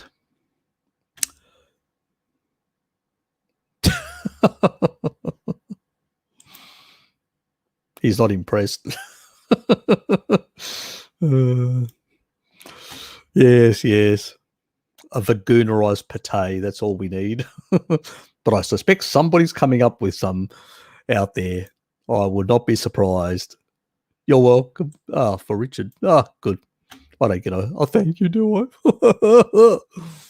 Move on. Yes, monkey magic. Exactly. Harry, did you remember that name of the soft cheese? No, I bloody didn't. Oh God. Can somebody send me an email next Friday just to remind me, because I'll forget.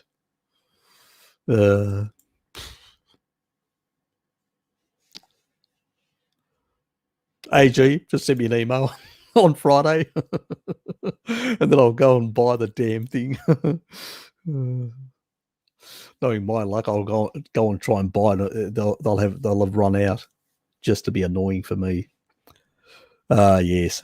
Make a 2-day kefir, strain in large whole sheaves, pour in muslin cloth, tie into ball, hang in fridge with twin or over bowl. Add milk to the remaining grains and then get them back to the fridge. Yes, we need to keep that kefir going.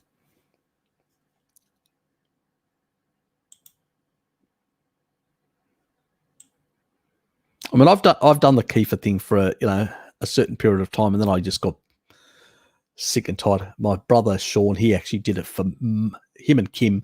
They both did it for months and months and months and months, and then eventually they stopped doing it as well.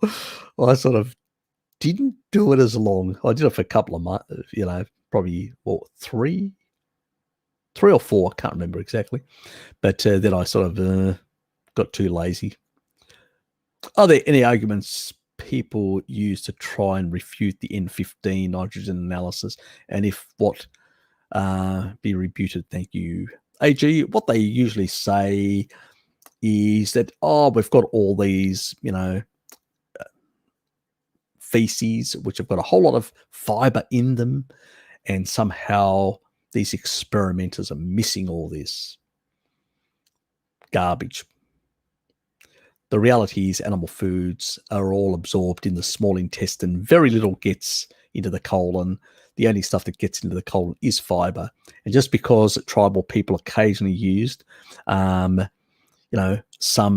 plants as starvation foods when they had less access to animal foods and pooped it out and it got remained, it doesn't basically mean that that's their diet, just because they consumed a bit out of necessity. So they use those sort of silly arguments, or they use arguments that, it's probably been, the bones have probably been contaminated. And I go, well, then the argument to that is, have they been contaminated in every spot on the planet? No, so it's just bullshit. It's just, they're always sort of trying to muddy the waters. It's a bit like the food industry, the way they muddy the waters, with doing all sorts of research to really muddy the waters. It's the same thing that the vagoonerized academics and vagoons do as well, to muddy the waters, because they just don't like the results that they're getting. So yes, it's just the reality of the thing. And they also, when they do research in tribal people, they do in sort of modernized tribal people that have been exposed to more carbohydrates. So to basically go, look, we've got results here and all that. So to try and all that to make out that, that not all humans are necessarily need to be at this level, and maybe there are bones out there that may show something different, and maybe pigs will fly. They come up with all sorts of nonsense in that regard. Their arguments aren't credible. If you listen to their arguments, you know that it's all misdirects, and they're trying to find excuses. When somebody's also always trying to excuse or coming up with excuses, and rather than coming up with research to back what they're saying, quite clearly they've lost the argument.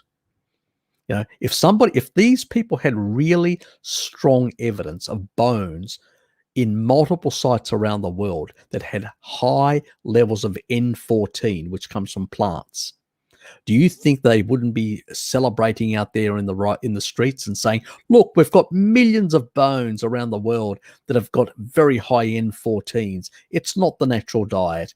Maybe some people that used meat as starvation food, they'd reverse the onus. But that's not the case. So they have to come up with all these stupid, spurious arguments that have nothing to do with the fact that the collagen in the bone is definitive. The majority of the food comes from animal sources, the majority of the protein. And so it's a slam dunk. You know, it's hard on them, poor veganerized people that really have difficulty with reality.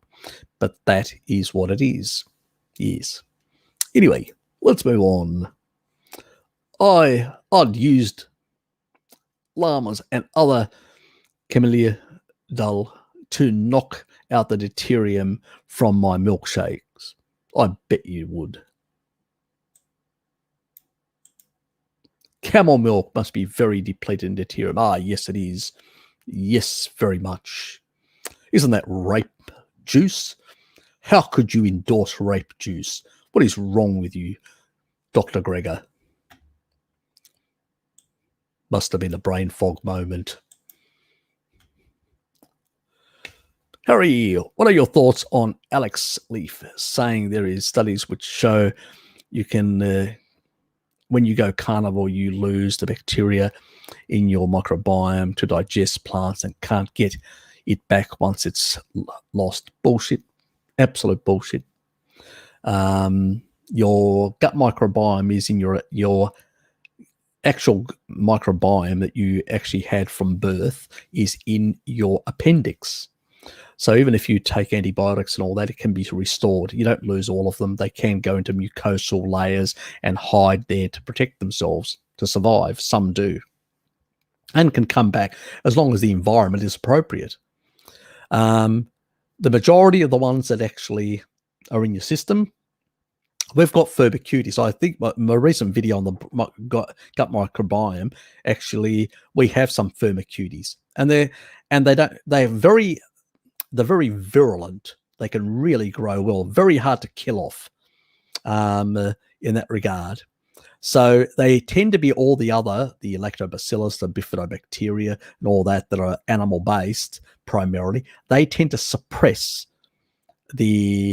and that's a good thing, because basically the Prevotella can be quite, problematic. They are very closely, when they are in greater numbers, they are very much associated with inflammation in the gut. Now, that's why the veganerized, they all have all these gut issues. They all go to Goji Man, and he checks out their shit.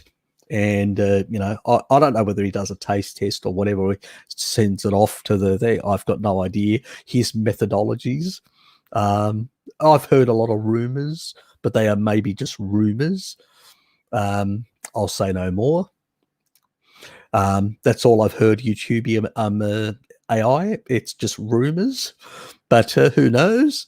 But you can send your shit to Goji Man. He will actually assess it for you, and maybe even do a taste test. I don't know, and get back to you about your bacterial content. But generally speaking, let's come back to normality and reality. You still need some Prevotella. Prevotella actually seems to have some positive effects in the lungs when it comes to allergies, asthma, and stuff like that. And you can't get rid of Prevotella even if you wanted to. Now, excessive amount is a problem, but small amounts are not a problem. So, and on a carnivore diet, you'll still have Prevotella. You won't get rid of these bacteria strains. So it's not an issue. All these bacteria, all they have is changing the numerical, the number of certain strains increases, the other ones decrease, but they don't get eliminated completely. Okay, because there are compounds even in meat that come from plants, and they can even use those. And some of these that use both plants, they can use both, really. So they can use both fat, plants, fiber, and proteins, amino acids. So you're not really going to, it's just a composition, because you make it a more acidic environment and more advantageous in the gut and the stomach, more advantageous for the beneficial bacteria to proliferate. And that's what we want. We want these acid-loving bacteria like the lactobacillus and all that. They're very protective. They keep away the pathogens like C. diff and stuff like that. We definitely want that sort of stuff. So, yeah, don't worry about it. Non-issue. The biggest problem where you've got an issue with adapting back to plants is enzymes. You've got to do it slowly so the body can actually transcript enzymes to be able to deal with it.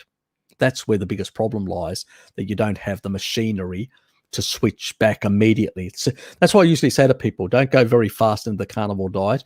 Transition from a low-carb diet with some plants and just reduce the plants and move and increase the animal foods. And if you're going to go back the other way, you need to do it again that way so the body adjusts. Any rapid or extreme change in what's coming in is going to have an effect. This is not going to be as pleasant. So transition slowly in or out. I would transition in and stay in, but if you want to go out for whatever reason, transition back slowly, and your body will adapt. It's always done that. Upkeeping a camel for milk might be expensive, definitely, but a connoisseur like DJ he basically, if you can have a personalized treadmill, high quality treadmill, I think you can afford a camel. Richard, I think you really can afford a camel.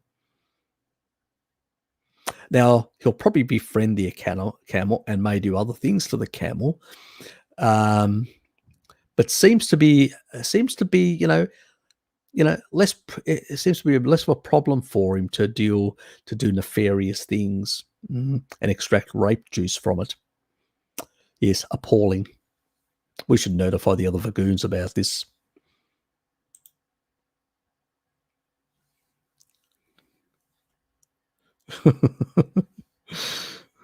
Nothing good is cheap. Yes,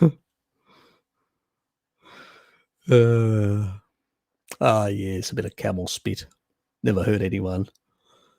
I bought a Cellcore carboxy, waiting for it to come. Apparently amazing stuff. Tell us, leave us a message when you get it and tell us all about it. Do you think if I've been eating beef, lamb, chicken, pork, nothing else for around 2 months and still have loose stools, mild eczema, I could be reacting to the meat? I've got no other issue. Could be a lot of things, AG. Could be a lot of things. You may have sensitivity. You may have leaky gut. If you've got leaky gut, that can be an issue. You've heard me saying the vitamin D. I'm actually going to release one about the gut issues right after this. You should listen to it. You may get some insights on the, so I would say fat-soluble vitamins and B vitamins for 3 months will be definitely important to basically improve the gut permeability and improve the microbiome, because it can be sometimes, not having the right stuff in there to basically deal with things can be an issue. Eczema tells me you've got leaky gut. You're still getting some, LPS that's getting through, and you've probably still got some pathogenic bacteria. Loose stools, Necro Kitty had that problem, and she basically took one of the Dietary supplements that I recommended, and it cleared it all out. Then she got the other problem, and then we got her on to, which was constipation, and that's because people don't have a lot of the beneficial bacteria, which you need the B vitamins and you need the vitamin D to basically fix that side of things and resolve that. So yes, it takes time when you've been on the inappropriate diet to fix things. It doesn't happen overnight. You damaged your body doing inappropriate things for many years. You're not going to resolve all these within 2 months. If you've got less damage, usually people can resolve things much faster. If you don't, and you've got more underlying issues, it can take longer. It's just the way it is. Got to be patient. Any natural remedies for melanoma? I would say go and check my cancer protocol, but I would say also fat soluble vitamins, vitamin D, retinol, those sort of things, taurine, a lot of those will help. But do check my, also niacin seems to play a big role with melanomas as well. So I've seen research on niacin and melanoma.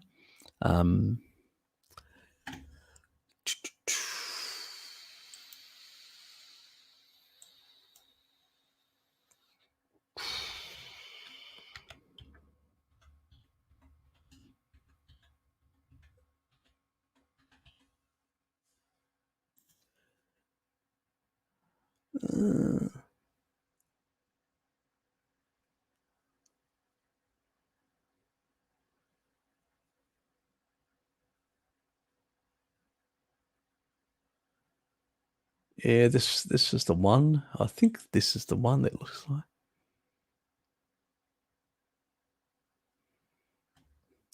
This one, these data indicate niacin receptors expression is strongly reduced in melanoma patients.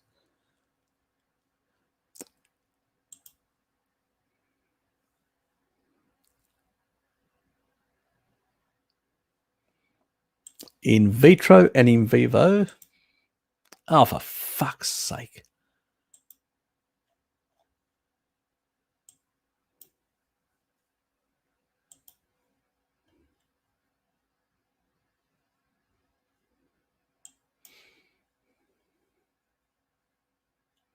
What is it doing now?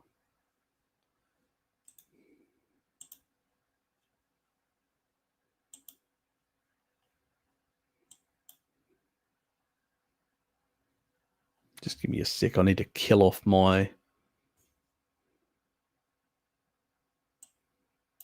Okay.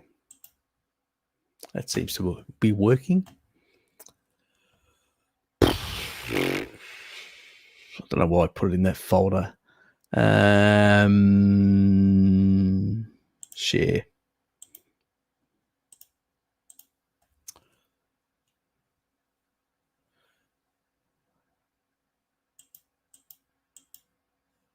Nicotinamide inhibits melanoma in vitro and in vivo. So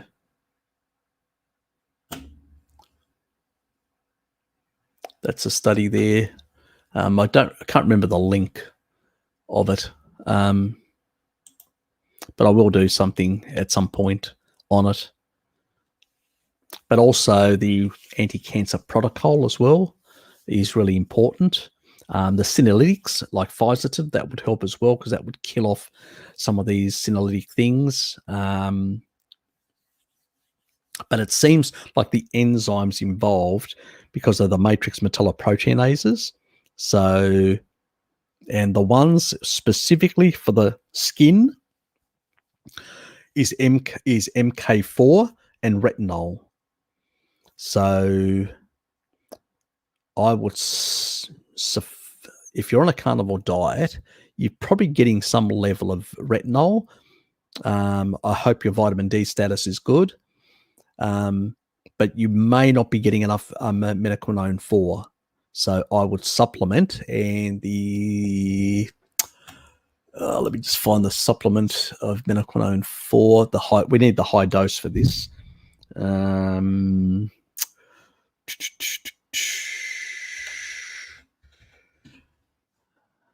a lot of the videos that I need to make, but I haven't bloody made, unfortunately. That's the minoquinone. I'll just put it in there. I'm not going to share it at the moment. There's the minoquinone 4 that you need to get, the high doses. And I would take one of those. I would take 3 of those a day. So I'd go really high dosing for about a month because there's 90 in that. So you can basically have 3 a day for a month. And then I would come down to 1 a day of those for for quite a few months as you're going forward. So I would saturate the body with menaquinone 4, and I would also get niacin. Where are you located, Nick? Are you located in Ausland or not?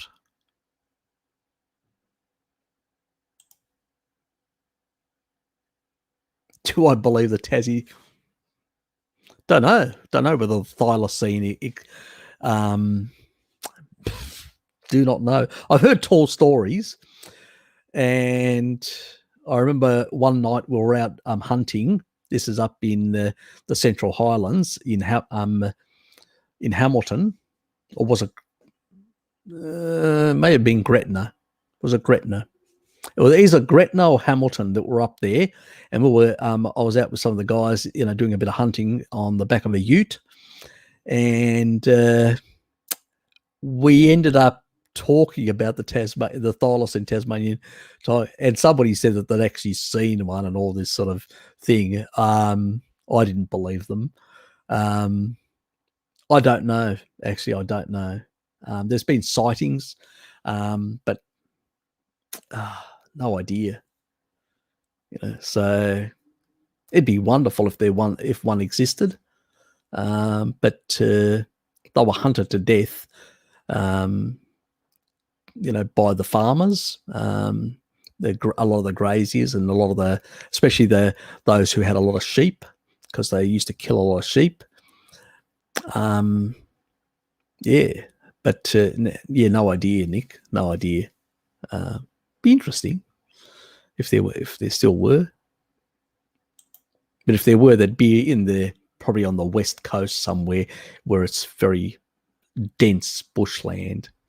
What are your thoughts on Rob Wolf and others suggesting that dairy-based products and fat increases cholesterol more than any other fat? Yes, it does. And in particular hyper-responders, why do you think this could be? Thank you. Because it's higher in saturated fats. That's why, because cholesterol does increase because of higher saturated fats. That's a well-known mechanism. That's all it is. And that's great. There's nothing wrong with most longevity populations or centenarians run much higher cholesterol than the general population. Cholesterol's not a bad thing. As long as it's not oxidized and damaged, it's only when it's glycated or damaged internally, which is a problem. If cholesterol is not oxidized and is native, undamaged, doesn't matter how much there is. Your genes and food will determine that. So I got no problems with that. And if they think there's an issue, well, they're talking shit as far as I'm concerned, in that regard. Yes. There are plenty of people. You can go back historically. If you take a look at the Swiss Alps and areas like that, those people consumed massive amounts, some of the highest consumers in the world in terms of dairy products. And they had some of the most long-lived people in the world. So, just because in the modern world we've bastardized the food and included so much seed oils and refined sugars, and now we're blaming something that we've been eating in large amounts for years, absolute crap. It's like the early researchers. They worked out in 85 and 83 lipid peroxidation mechanistically. This is, what the problem was. And what did they do? They basically, said, oh, we'll give people statins to lower the cholesterol so not as much gets oxidized because we can't change the food supply. That was their argument, why they recommended statins. Give us a fucking break. Rather than actually say, let's get rid of all this toxic poison out of the food supply. So, yes, you would think Rob Wolf would actually know better. But unfortunately, a lot of these people nowadays are succumbing to the nonsense from the repeat community and the vagunarized community and talking just absolute shit and seeing shadows and seeing ghosts and seeing I don't know what in things where they don't exist, and they can't even provide mechanism for that reason. So, yeah, what can one say in that regard? You're welcome, Jonathan. Hurry, Are you Greek? I know what you do after hours. I'm half Greek. So Tuesday and Thursday for me is ha ha ha. Yes, I am full blown Greek. I admit it, full blown. Yes, on both sides of the family. Both my mother and father were Greek, so I do have a Greek ancestry. Yes, I'm Greek Australian. And yeah, even if you're half Greek, you can still apply for Greek citizenship, but you have to be either half or full. In the past, you had to be on the father's side. Now you can be on both. They've changed the law. Just letting you know, you've got that option, Robbie.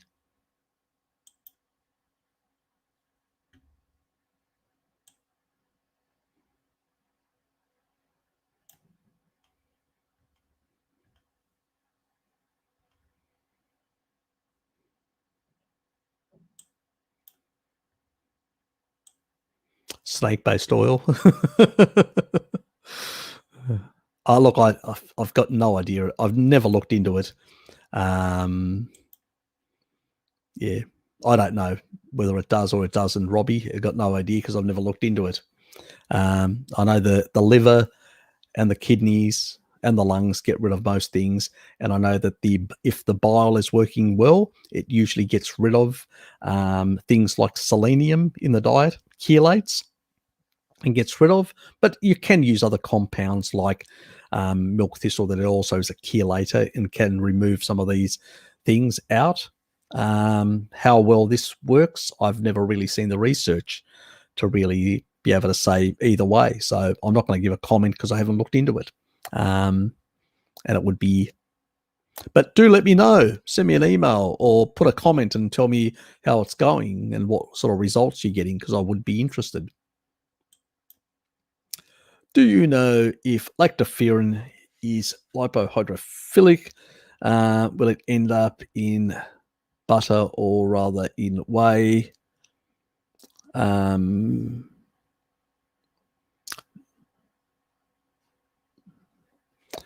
sure how it's combined. It usually will go through the actual chylomicrons. No, but I don't know whether it's. I don't think its structure is. I think it may be lipophilic. I think I'm not. I think that it. Yeah, I'm not 100% sure on that one. Yeah, we'll end up in butter or rather in whey. Well, it's in milk.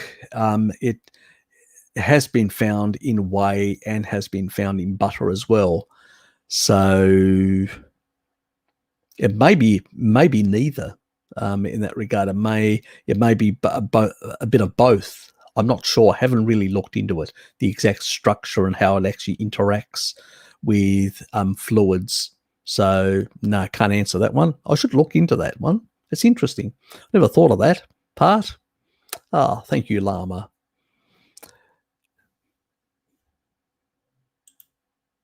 Harry, I have a type 1 diabetic wife and I'm an essential worker around a lot of people all the time. That's why I'm talking about. So as far for copper, I only take 1 or 2 times a week. Okay, gotcha. Yep. Yeah, don't overdo it as long as you in that regard. And I hope your wife's on a carnivore diet or a low a ketogenic type diet, because basically if you've got blood sugars that are really level, you only need very little insulin, and it's much healthier that way. So you can actually really just run on very little insulin because you don't need much in that regard. It's just basically to temper down glucagon so you don't get overexpression of glucagon in that regard. That's the only reason for it. But you would only need very little in the system, sort of a basal level. which you would get if you were fasting that level, if you're in a ketotic state. Just, much healthier that way. And they used to use low-carb diets, ketogenic type diets in the past for diabetes 1 because they had no insulin medication, because that was the only way of basically keeping them alive for longer.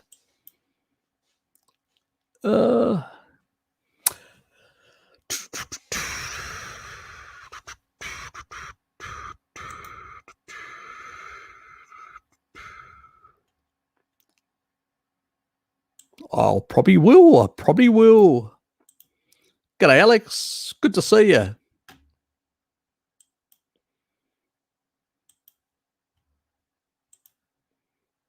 Yes, it is morning for the Dutchman.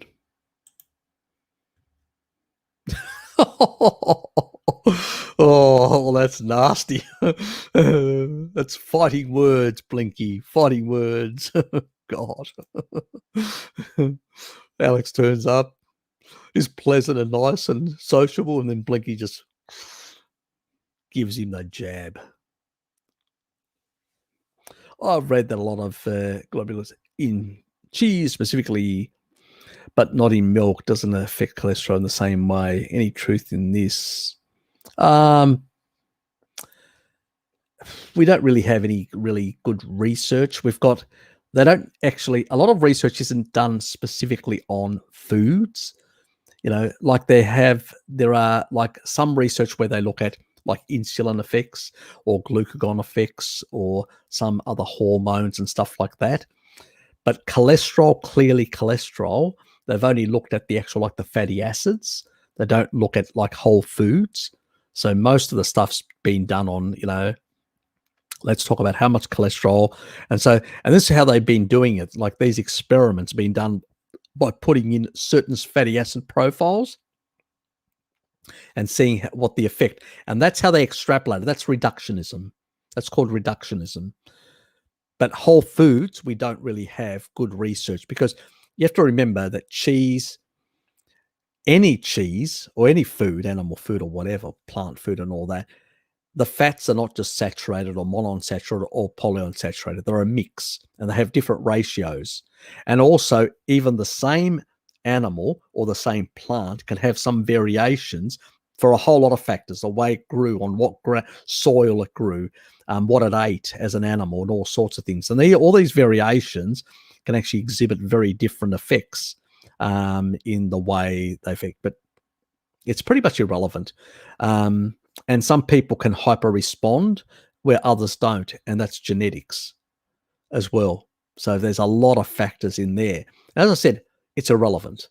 It's completely irrelevant, the cholesterol thing, because cholesterol up until 100 years ago, let me just...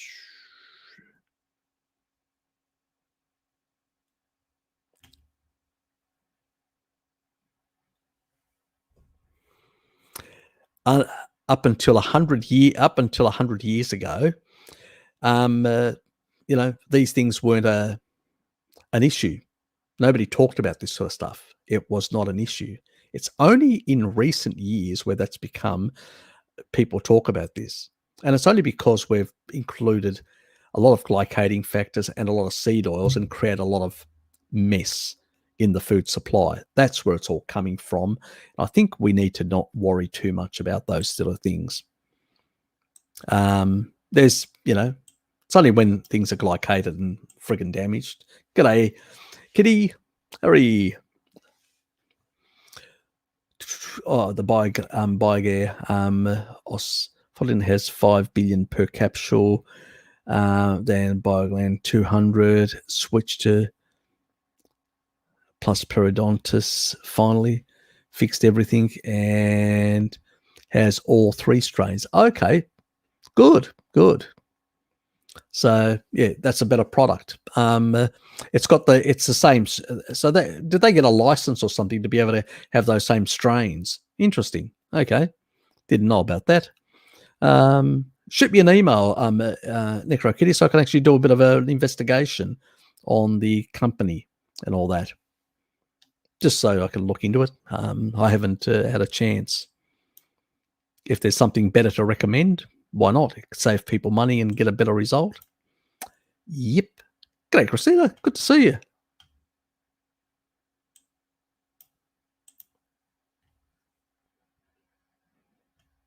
Ah, yes. Nothing like the demigod.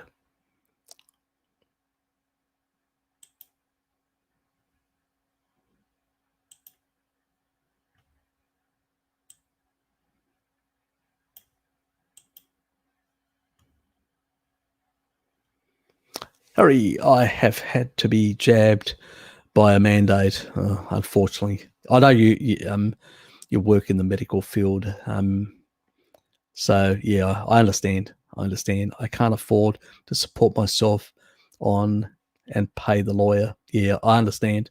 Fully understand. Just keep your vitamin D levels up. Keep your basically blood thinners like aspirin for a couple of months. Yeah, there's not much else. And I would say for the next 2 years, keep a very good vitamin D status. No cheats, no forgetting or anything. Maintain your vitamin D status in a very high level for the next 2 years. Because it usually is up to 2 years we've seen effects. And then after that, it seems that if you don't get the effect, it's not an issue generally. As I said, this is speculative areas where we're retrospectively looking backwards in time in the oncology field and extrapolating from that potential risks. That's what we're doing. And so that's what we're basing on our decisions, not basically because we've got research, because there isn't any research out there. Yeah, it's unfortunate. Look, I know the situation. My sister is in the same boat, my younger sister and my older sister, and they're basically upping their vitamin D and doing a whole lot of things as well before they actually take the jab as well, because one's a teacher and the other one basically works in retail, and she's just recently appointed to a new management position, and she's got no option. She's been told. So, you're a manager, a leader, so you basically have to lead by example, as they would push. And so what does she do? She was forced. She did it actually yesterday. She actually called me. She was a bit upset about the whole situation, and then she contacted me after she did it. She was still upset, but what can she do? It's she needs to support a family back in Greece. It's difficult. So yeah, a lot of people, I sympathize with people. I don't criticize people. I don't sit there telling people, I can't tell you what to do. I can't tell any. People have contacted me and I've said, this is what you can do to mitigate, but I can't make the decision for you. You have to make the decision for yourself, and you have to then, if you want to get advice from a medico, I suspect, knowing all you guys, you wouldn't. What a waste of your time with them. But I have to say it anyway for the YouTubia AI. But at the end of the day, all I can say is, yeah, it's difficult. A lot of people are in the same boat. Some people are slightly financially better off, and they can afford to take action or switch occupations or stuff like that. Others can't. And so I can completely sympathize. No criticism from me, Christina. Absolutely none.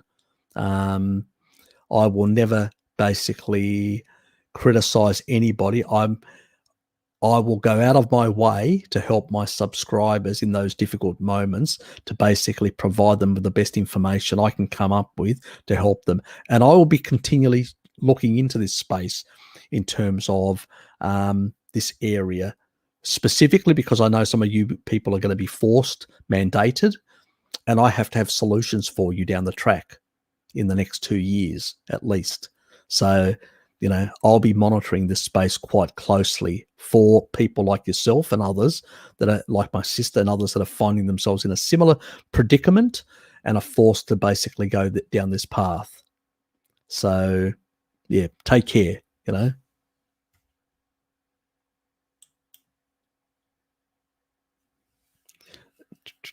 Stronger bones, pills. Okay. Yep. Be interesting to look into the. Are they actually the same number? Do they have the same number, Necro the same actual number? Not a different company. Oh, it's not a different company. It's a different. They brought out a different product.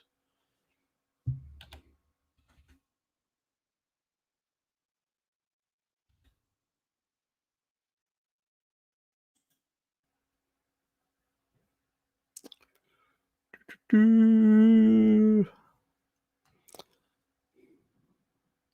shouldn't skip through these.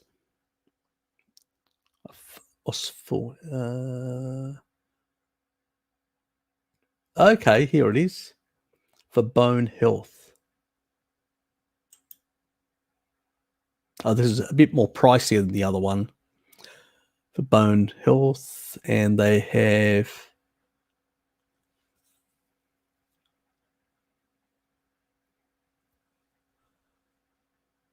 Oh, they got a 10 billion one for that one. Oh, interesting.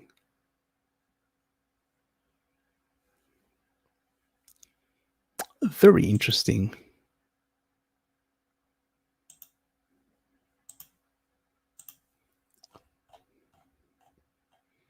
So it's this one here they've actually brought out. So it's way more expensive than the other one. So the other one's about 30 odd. The other ones are 30 odd bucks, aren't they? They're about. And that's got 60. Because the other ones have got only 30. No, they're not that. These are 60. The other ones are 30. No, they're probably cheaper. But it's only got that one, that strain there. Or is there another similar product? Anyway, interesting. Thanks for that. It's cheaper per bacteria.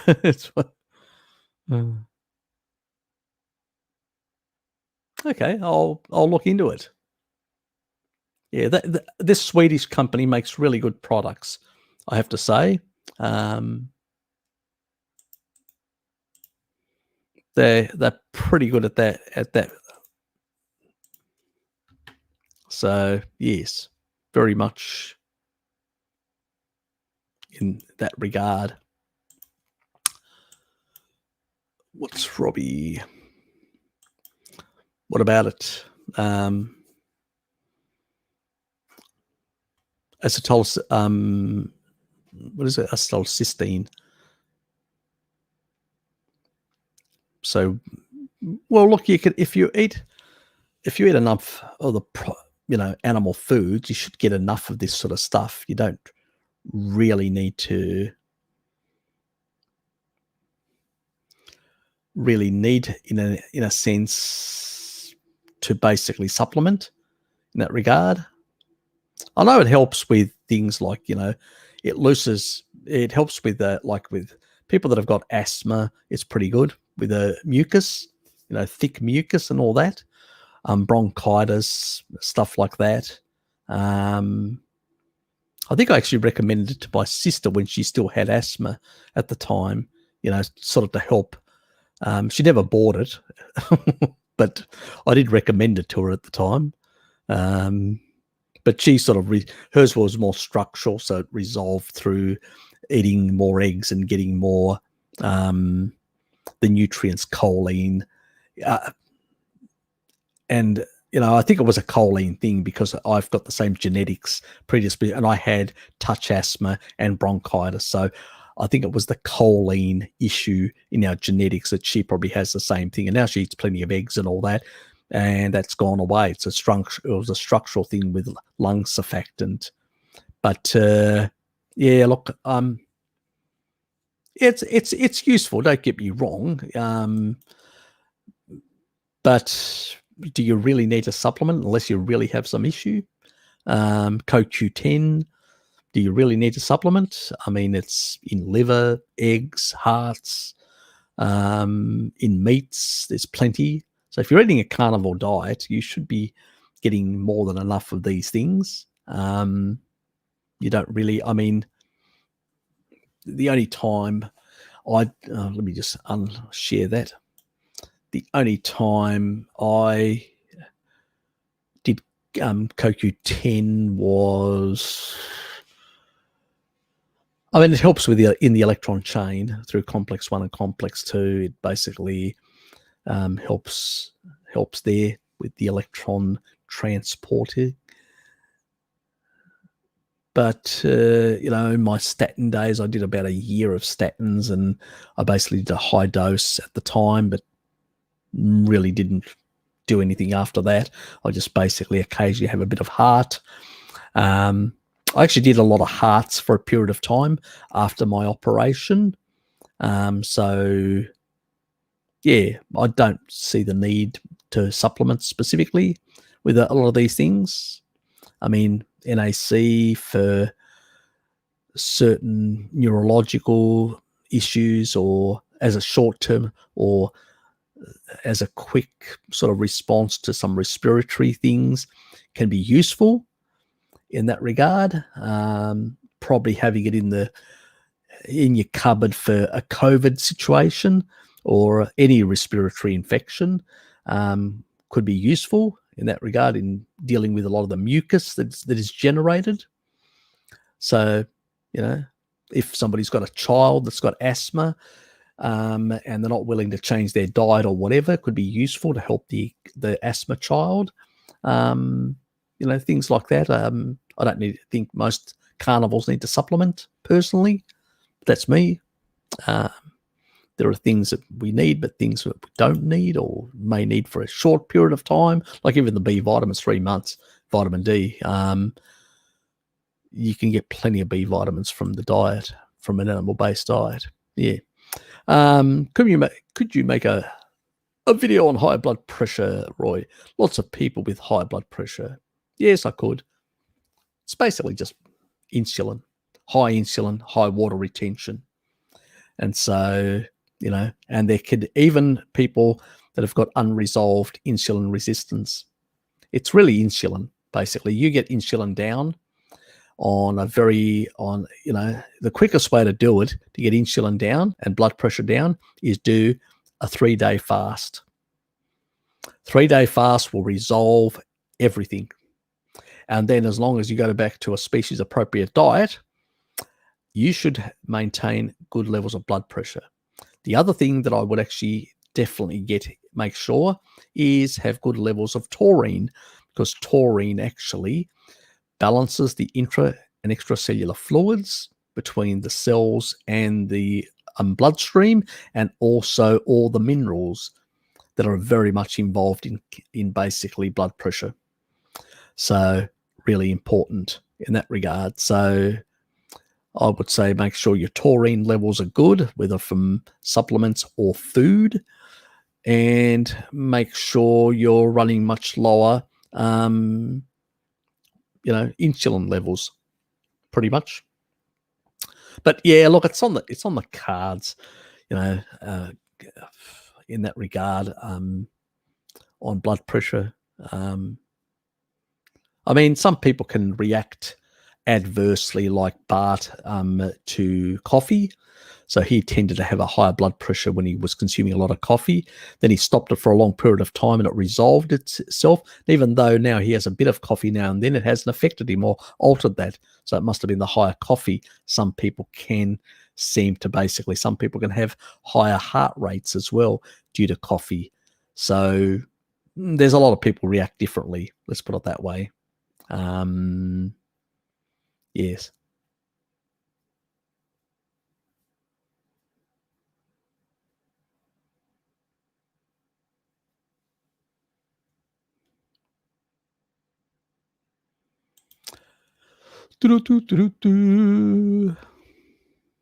Yes, nothing like the K2. She's in Holland. She's got plenty of brie. She can pig out on brie. On Gouda. Oops. Bit of a slip. She's not French. She's Dutch. Oops. My apologies. Alex goes, thanks, Harry. That's all he does. He's in the trough, in the brie trough. Sorry, in the Gouda trough. I'm in the brie trough. I should have been French, not Greek. I have occasional fetish on feta, but my fetish is basically brie and more brie. Oh, I should have been born French. Wrong part of the world. Yes. Look, you can take a bit of that, in that regard. Sort of, I usually primarily recommend it to people with their mucosal type stuff.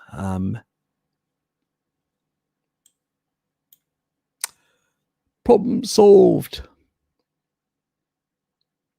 Yes.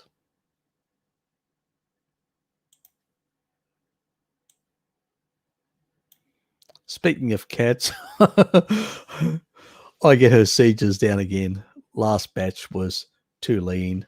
Any carbs, even ones she makes off burning protein, gives her seizures. Yep. Yeah, different animals react differently. We had a cat that actually ended up, Tiger, we used to call her, and she, unfortunately, the poor thing, actually ended up with cancer. But, back then, she had a bit of a sweet tooth, and we used to give her things as kids, which we shouldn't have. And we didn't realize that. So we had taken her to the vet and they put her down. Yes, socks ended up being put down as well. A kidney issue. Got infected. We didn't realize. Yes. The other one, what was the other one called? I forget now. It didn't last long. It actually just lasted for about, I can't remember its name, 3 months, and then it was killed in a collision with a vehicle. Let's put it that way. And it was a tanny type cat, but I just can't remember the name. I'll have to ask my sister. Can't remember. And I was commissioned to go out and pick up the dead corpse and put it in a plastic bag and throw it in the bin, which is what I did. Yes. It's one thing in my family. I always used to get the gross things to do by my parents. Yes.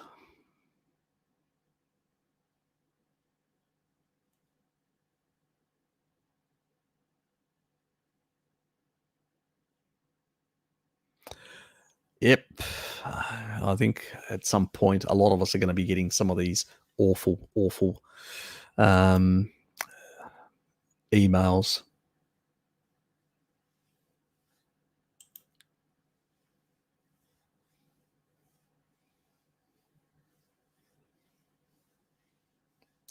Yes.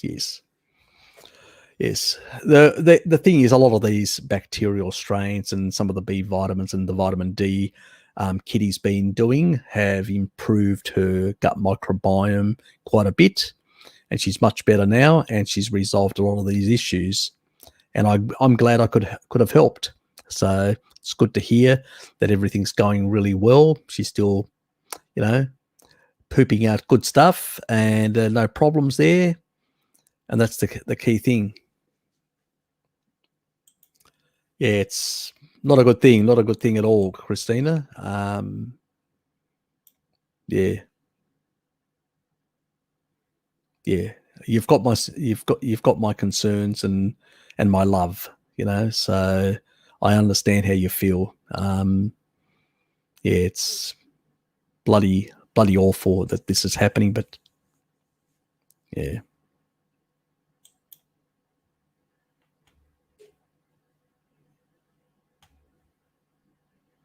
Yep, she's on. Yep, she's doing really well, which is good.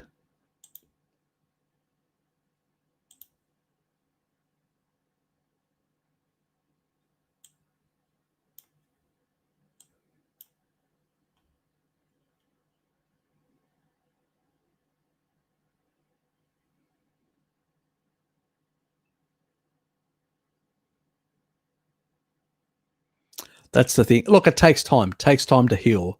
That's why I always say to people, you've got to be patient with these things. You really got to be patient. It takes time. But, at least, a lot of this bacterial strains that she's able to alter her gut microbiome and actually resolve a lot of the issues in that regard. So a lot of that's improving. Basically, what NecroKitty needs to put in more of those lactobacillus, the different strains of because they are the ones that really, it's the ones that we get when we're born. When we come out of our mother's birth canal, we are literally coated in lactobacillus of all sorts of strains. I'm just trying to find at the moment, and I will send them through to Kitty as well as a priority. I'm trying to look at a number of different strains at the moment. I'm investigating to do videos on, but I will prioritize NecroKitty, and I'll send her the information, and she can try some of the stuff out. And it's primary to look at, sort of taking it to the next level in terms of restoring some of the more ancient types of bacteria that we've lost because of a lot of things that have happened in our lives, And this is really important that we investigate some of these areas, because there's going to be a lot of people with a lot of problems down the track. That's the reality. Because we're heading towards 100% kibble culture, and that's going to create a lot of gut problems for a lot of people going forward. And so this information is going to be very helpful for them. It's probably another thing that I would say, if you're an investor, I would be investing in these companies, because these companies are going to become their stock prices will go up quite a bit in the long run. So just thought I'd throw that in as well.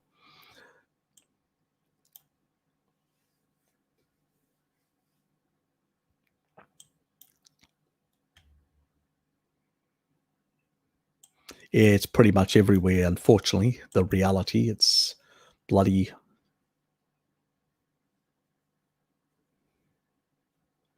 Pretty much that's the problem.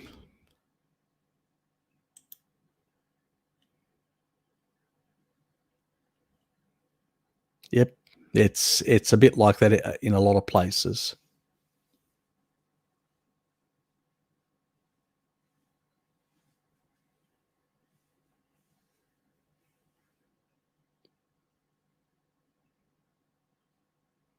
It's probably some benefit system or whatever. I don't know enough about Holland, about the Netherlands to really know exactly.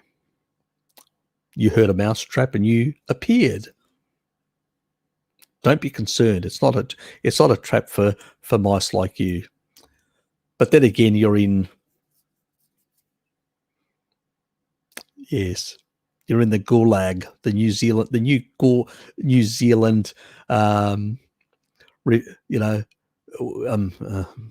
the name again? Withstand or whatever the Bart says.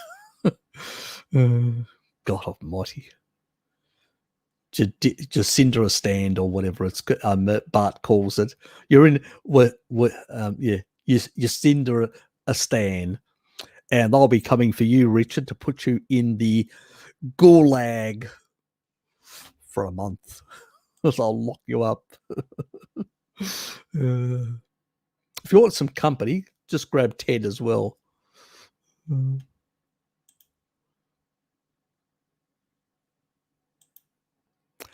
Yeah, it's not a good situation, unfortunately. It's not a good situation at all.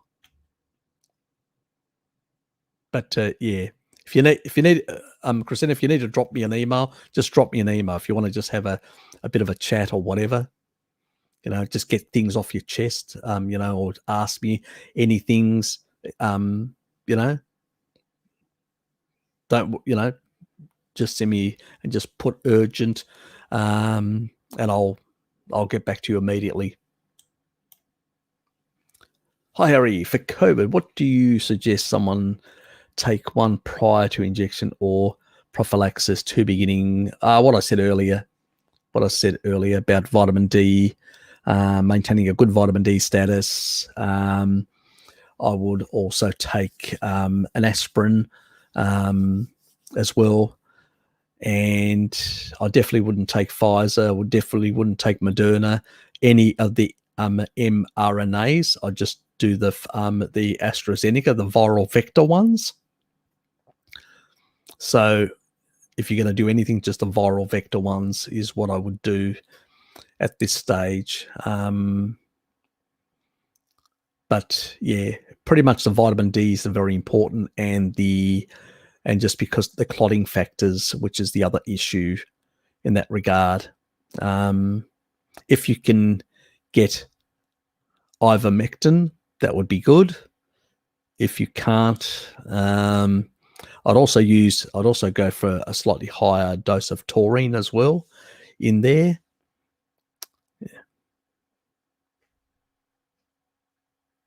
Oh, sorry, prior to infection.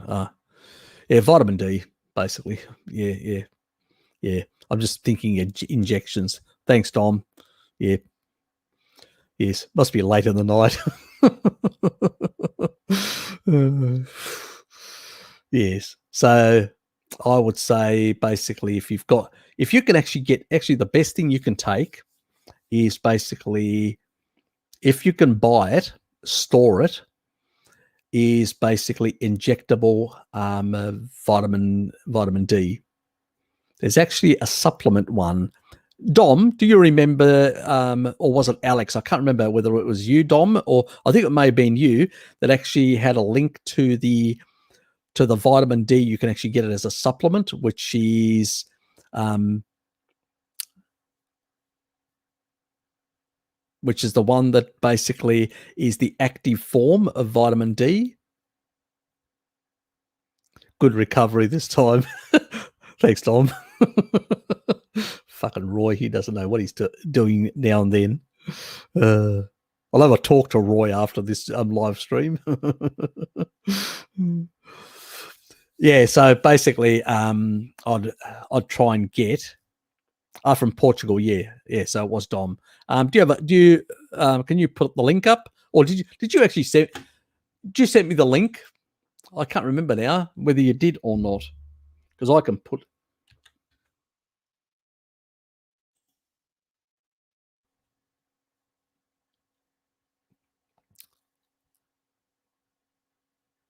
Very expensive delivery outside Portugal. Really? Okay.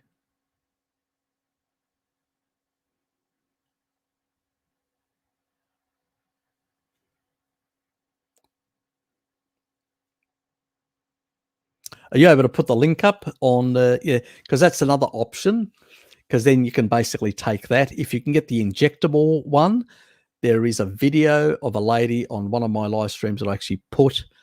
Let me just find it.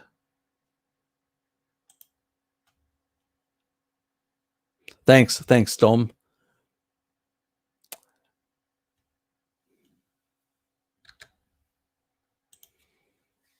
I'll have to go through my history for a sec to basically locate that video. And she actually shows exactly how to do the injection, to do it the proper way. Because one thing I'm not going to recommend, I'm not going to explain to people how to do the injection. I'm not qualified. I'm not even trained. And definitely I'm not going to, under any circumstances, do something like that personally.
Give me a sec.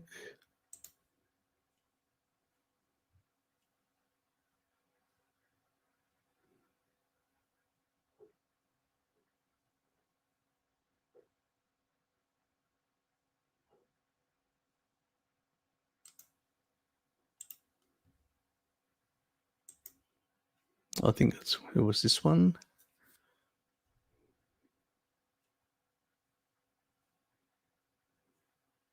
Yep, it was this one.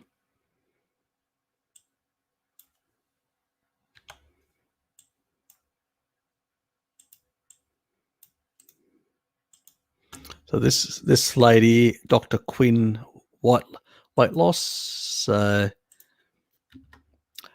There's the video as well, and she explains exactly how to do the injectable.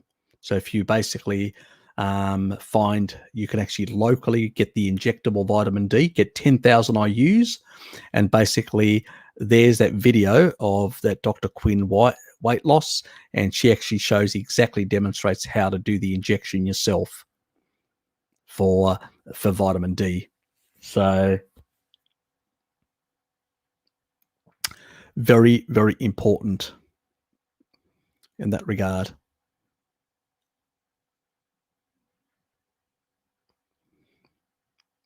So it's really getting the vitamin D. If you've got a very high vitamin D status, you should only get a mild effect, and then it should go away.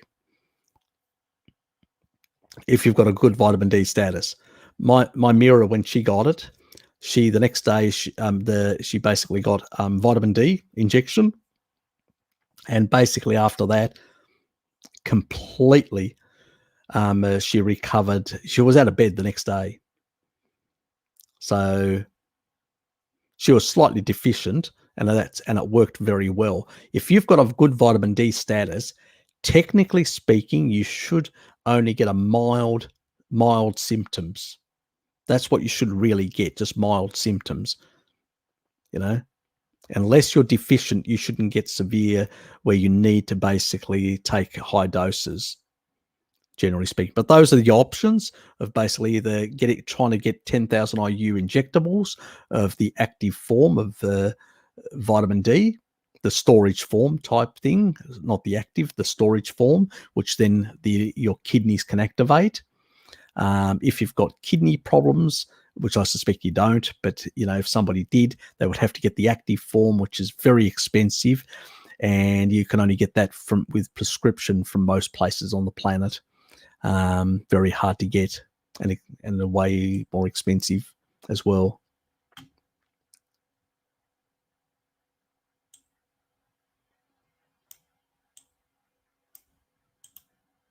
Oops.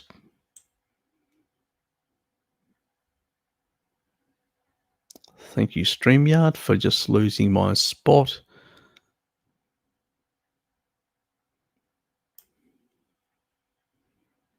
I don't even know where I'm at. Yeah, good night, Richard. He's probably gone already. It's 11 o'clock in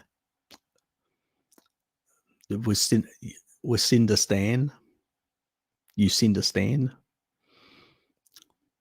Probably on night curfew. Here it is. Oops. Okay, Cecile, good to see you. Yes, sounds good. Wakey Toaster. What's your suggestion if there's gallbladder issues, diarrhea, etc., appears sporadically for no apparent reason? You've probably got, like me, it's called basically bile. You've got, it's basically in the ducts, in the bile ducts that flow through into the actual pancreas and down. You usually have sludge through there, and what happens is some of that sludge gets shifted as the bile comes out, and that sludge tends to has some bile extra in it, and that gets into the colon, and then basically that creates that effect. So I still have a bit of sludge, and now and then periodically, sporadically, out of nowhere, for no apparent reason, exactly the same way, and that's what it is. So it can take time for that sludge to remove from the bile ducts completely. So it's one of those things you don't really know. It's a bit like oxalate dumping. You don't know when it's going to stop. All you can do is just deal with it when it happens. Yes, it's I know the feeling, it's unfortunate, but yes, we have never lived a species appropriate diet from birth until now. And so we've done a lot of different things that have caused a lot of these problems to our systems, and they don't work as well as somebody on an ancestral diet. So we just have to put up with these things and slowly clear them out. I've noticed that I went through a period where I had a lot of that sort of movement, and taurine helped a lot clear out more of it. But that was also a bit of an uncomfortable experience, because I was going to work and I was, having some of these issues with my stomach, and that was annoying. And then they sent us home, which was great, because then I had the toilet close by. And I had a period of about a month where I had a lot of this sort of thing, and then it went away. That was, so I've had issues as well, because look, cardiovascular issues like 10 years ago, all these sort of issues. So I've had a lot of damage, let's put it that way, that I've been repairing over the last decade and reversing a lot of it. Now I'm a hell of a lot better for getting rid of all the garbage out of my diet.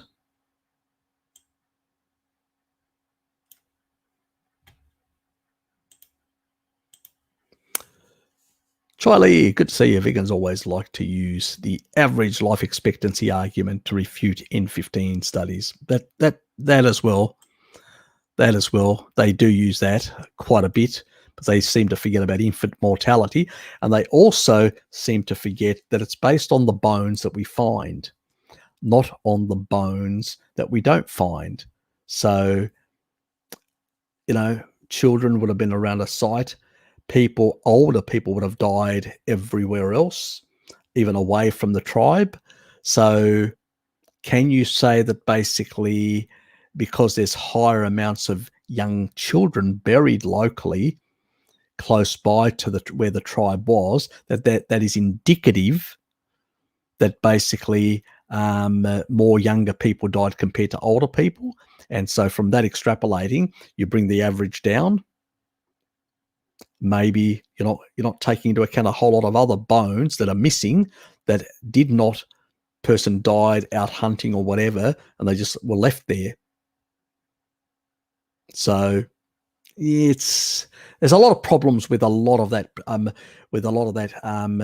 life expectancy of the past, because it depends on how much you find. It's not like today where we record everything. We've got a government and an administration, and that administration basically, the bureaucracy basically records everything.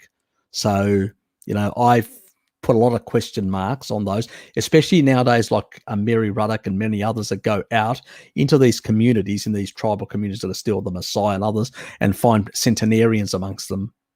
And they don't find large infant mortality amongst their children either. They're quite healthy and robust. So I'm saying, is this real credible data of the past, or is it highly confounded due to a lot of different reasons that we haven't really properly investigated? I suspect it's probably the case. So I'm less inclined to basically agree with a lot of that older study in terms of life expectancy, the average life expectancy. Too confounded, too problematic, and I think it's pretty much irrelevant anyway, because the species, what it's adapted to, is the most important. What sort of diet does it adapt? What does it eat for most of its existence? That is what we're adapted to. That is what is species appropriate to that species, speciation. So all the other stuff is just noise that the Vagoons like to make up. Yes, very much. Feces and teeth once, LOL, near the accurate skeletal bones analysis. Yes, they like the feces, don't they? They like the shit. Bit like Goji Man. He loves the shit. Send as much shit to him as possible. He loves the stuff. I think he does a special testing as well on those things, Blinky. Yeah, I know. It's just basically bullshit. Absolute bullshit. Absolute excrement. We only have to look at today's tribal people that eat a lot of meat and animal products and live over 100. It's garbage. My great-grandfather lived to 107, hated vegetables, and only ate basically dairy and meat. It's just garbage. But the thing is, he didn't eat any rancid oils or refined sugars. That's the difference. Yes. Yes, me too, Dave. The N15 data was definitely, and I have to thank basically, Michael Eads. He was the one that actually brought me to that attention, about 9 years ago. I was looking at a video because that was about, after a year of going sort of living with Dad for 6 months and doing more like a high-fat Mediterranean and changing slightly and eliminating sugar and refined stuff. I hadn't got rid of seed oils yet at that stage. And then I came across, the what was it called? The Oiling of America, which was basically Sally Fallon from the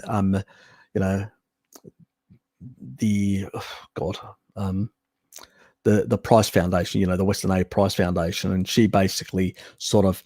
And once I went down that rabbit hole, then I sort of got into the ancestral community and the sort of low carb community and stuff like that, and started looking at their information. Then came across Michael Eads and protein power and stuff like that. And I go, I like meat, So I found that very interesting and sort of looked into it, and then looked into the information that he was talking about, and he was showing all this sort of stuff and slides of the nitrogen isotope analysis and all that. And I go, this is interesting. I need to check this up. And then I basically went to the institute in Leipzig, Germany, of the anthropological and primatology sort of department, downloaded from their internet site the information, looked at it, and realized shit. And I still get a lot of from academia, sort of that I've signed up to.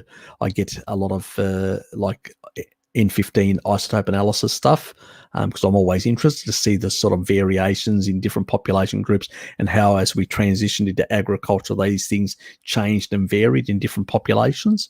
Like I did one on the ancient Greeks. I did that deliberately because I've got a Greek ancestry, so it was for me very important to do it. And that's why I did that one, the carnivorous ancient Greeks. They're highly carnivorous, and so that was an interesting one. I enjoyed that one, even though some of the researchers doing the N15 data were basically vagoonerized idiots that were trying to come up with complete spurious arguments for the data that they were seeing. They didn't really believe their own data. Idiots. I make that point. But the N15, convinced me. That was my game changer. The N15 data really, because research is so, it's epidemiology, the majority of it. We don't have any longevity, longitudinal studies of really high quality. And even the randomized control studies and clinical studies, for a 6 month or 1 year or 2 years at most, they're not long term. But the N15 data, what is a species adapted? When you look at any species in the world, you look at what does that species consume.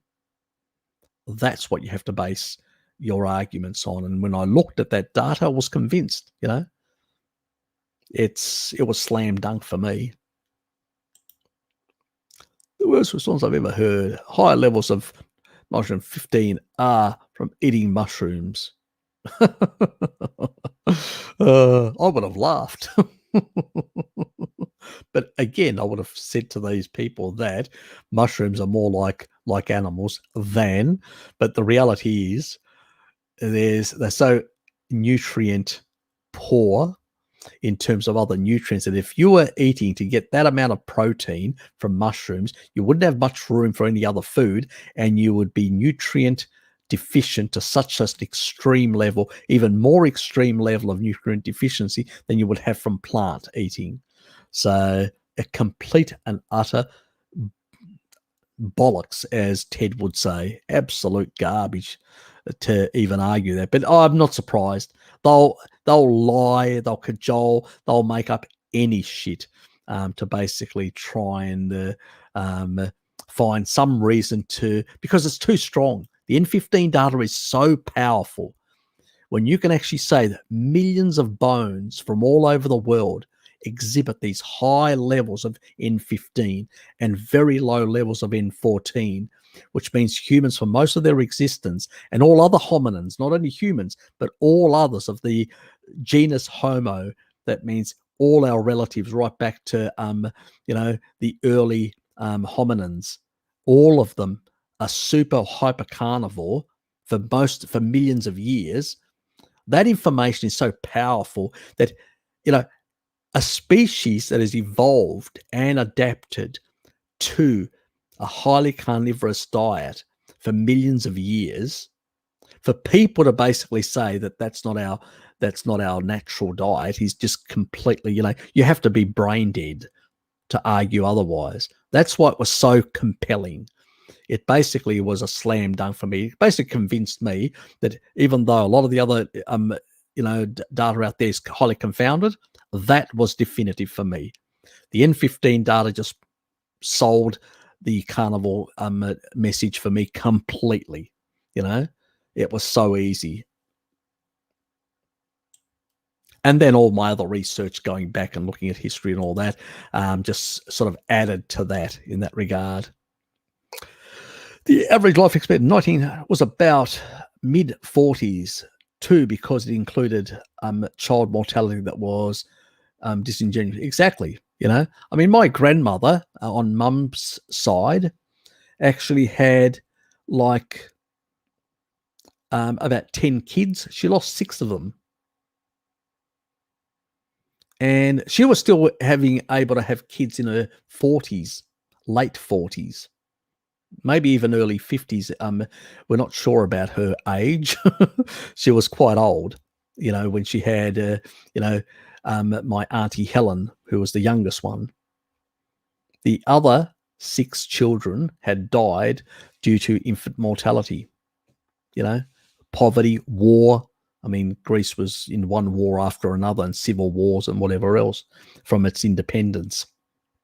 So it was a very hard life at the time, so she had no support at home. Her husband had basically gone off to the Balkan Wars in the northern part of Greece, which they were liberating that part of Greece. And, he was away for months and months and months, and then ended up, because in that time, there was a lot of, things going around, so to speak. And we're not sure, it may have been basically, we know he died from pneumonia, but we're not sure exactly. He'd actually also sustained quite a bit of frostbite in northern Greece in the mountains in winter fighting. So yeah, he was in a pretty bad state by the time he got back to the village. But my grandmother basically, lost quite a lot of kids back then. It was, you don't live in a world like today. Life was cheap. Malnutrition, warfare could, soldiers could come through where your village was and literally kill most of your kids. It's just the way it was. That's the reality. And in the industrial societies of early England and America and everywhere else, people came from rural areas into these city areas and lived in absolute squalor. Many people died just from the sheer, because, like you see in China with all the pollution, the rivers and all that are completely toxic, and people have all these neurological disease and all these health problems and are dying very young and all that. That's what was happening in Britain and America. people were being exposed to unnecessary because there was no industrial laws, no health and safety, nothing of that sort. It was basically take it or leave it environment, and workers were just basically just used and abused and then dumped, and many of them died, quite relatively young in that regard. So it was a very harsh time. And a lot of malnutrition that killed a lot of people as well, and starvation. Yeah, people just have this complete disconnect with the past, how people lived. Very different. And populations like the Maasai do better. Why? Because unlike the Hunza, they have to go out and really find food and all that. They really live a harsh life. The Hunza. They really live a very harsh life. That's why their life expectancy isn't as good as the Maasai. The Maasai have actually a pastoralists. They're not tribal. They're not hunters and gatherers. They're pastoralists. They've got access to high quality animal foods, and they've got big, and so that is why they're you can see them very robust, very healthy. They do much better. Even Mary Ruddock pointed that out, that they do much better than the other tribes. They are much healthier. And then you have these cockwombles saying, oh, dairy is going to kill you. One egg is going to kill you, or dairy, if you eat a glass of milk, you're going to be dead the next day nearly. Completely and utterly bonkers. They're completely idiots. But they ignore all the seed oils, the refined sugars and all that. It's the dairy that's going to kill you. Fuck me. It's a bloody crazy world.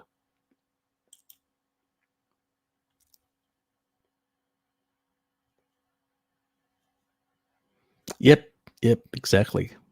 Zombie, exactly.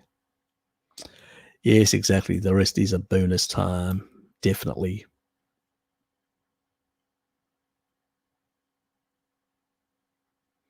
Can you explain the amplification of the amylase gene in light of carnivore diet? Yes, I can. If you take a look at tribal people, they've got very low amylase gene. That is basically a throwback to when we, it's like a vestigial organ, something that you've got but you don't lose. I mean, like the cecum is now shrunken down to something called an appendix. It's not, it holds a gut microbiome in a sense, but it really isn't a necessary in a sense. You're not fermenting fiber anymore in there. It's not their primary food, but it's still there. And it's, again, the amylase genes are there. Now, obviously, if you eat more plants and all that, you will upregulate that gene expression. That's what it does. But basically, it's there, which we've had it from before we became carnivores. There's a lot of things that are in animals. If you take a look at whales and all that, they've still got organs. They've still got legs and the hind legs and all that. They haven't lost them. They're just basically inside. They're just not used. They're not expressed. But if you were to change the environment of that over a very long period of time, like we've done since the last 10,000 years with plants and all that, what you do is you will upregulate those genes over time. That's all we've done. So that's just, you get exposed to something, you will amplify those genes. That's all it is. You'll express them far more or express them less. It's just that situation, nothing else. Today's people, and we know that basically humans now are consuming more plants because we can do isotope analysis. As I said, I've looked at a whole lot of people in the past, and the isotopes are different. In early agriculturalists, they were different, and then in later agriculturalists, I need to do those videos, but they're not a priority at the moment for me. I have to get the other protocols out. I have to do the other stuff, which is more important that people want. These are archaeological type things, which are low priority. I'll probably do them next year, but I have some research from the Persian plateau in Persia, Iran, the center. And as people are shifting in there and moving in there, the N15 and N14 are starting to shift as these people are starting to change their lifestyle and all that. You can see the transition. These are happening, and so you can explain as these societies change and alter why these gene expressions do change as well. But if you take a look at the Samburu people, another tribal people, their amylase gene expression is much lower than ours. And there are actually studies that show that. So it's more the agriculturalists that have got, in the last 10,000 years, that have upregulated those genes because we eat more kibble now. And as we basically, the mega beast died out and we had less access to energy from fat, we started basically using tubers or becoming pastoralists like the Maasai, or like the Hunza, having periodic in the seasonal sugar here or there. And so they have shifted their energy so they use. But there was a cost to that. The cost was that basically through that period of basically 20 odd thousand years, a bit more than that it probably was, our brains shrunk by 10%. And this happened before agriculture. I know that there's a lot of people in the low carb community that say, oh, because of agriculture, our brain shrank by 10%. Absolute nonsense. It actually happened before that. And the ApoE genes also shifted. There was one shift at about 200,000 years to the ApoE 3.3, which is the dominant one now in the human species. And then we shifted to the 2.2 about 20, trying to remember now, it's about 80,000 years ago or something like that. And this is when there was a decline in the mega beast. We were seeing this decline that was happening. And so non-animal food started appearing in the diet. And this is what these cockwombles do. As the mega beast ceased and we're forced to get some of our energy from plants periodically, the N15 and N14 isotope starts shifting. And that's what these conkwombles do. They grab this and say, oh, look at how tribal people lived 10,000 years ago. Yeah, but that's because basically the mega beast no longer existed and people were forced to basically, now most tribal people do include certain tubers in there. Why? Because in the last 20,000 years, they've been forced because the mega beast have collapsed. There are no big animals with large bits of fat on them. And without that extra energy, the whole pursuit, if you take a look at tribal people, when they go out, they're looking for energy, for fat.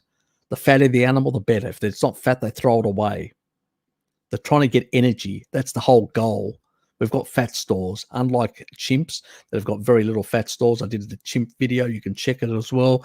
And it's in the playlist, the one with Bart's Chats with Bart. And I actually show the differences between us and them in terms of the requirements of different energy substrates. Very important. Go and check it out. But yeah, it's another thing, in more recent times, yes, because in the last 10,000 years, a lot of us consume grains and a lot of, so we've upregulated the gene expression over time. It was always there. We never lost it, but we never used it. And that's why tribal populations, and you actually see the ones that have got the lowest of the lowest in terms of amylase are the sand people of the Bushmen of the Kalahari, the sand people. They've got the lowest of the lowest. And they are the earliest because everybody else from the human family broke off from them. And so they are the closest to the earliest humans. And they have got the lowest in terms of this expression. And that's another slam dunk in our favor in that regard. So, yes. So in that regard, it plays a big role. Anyway, let's move on.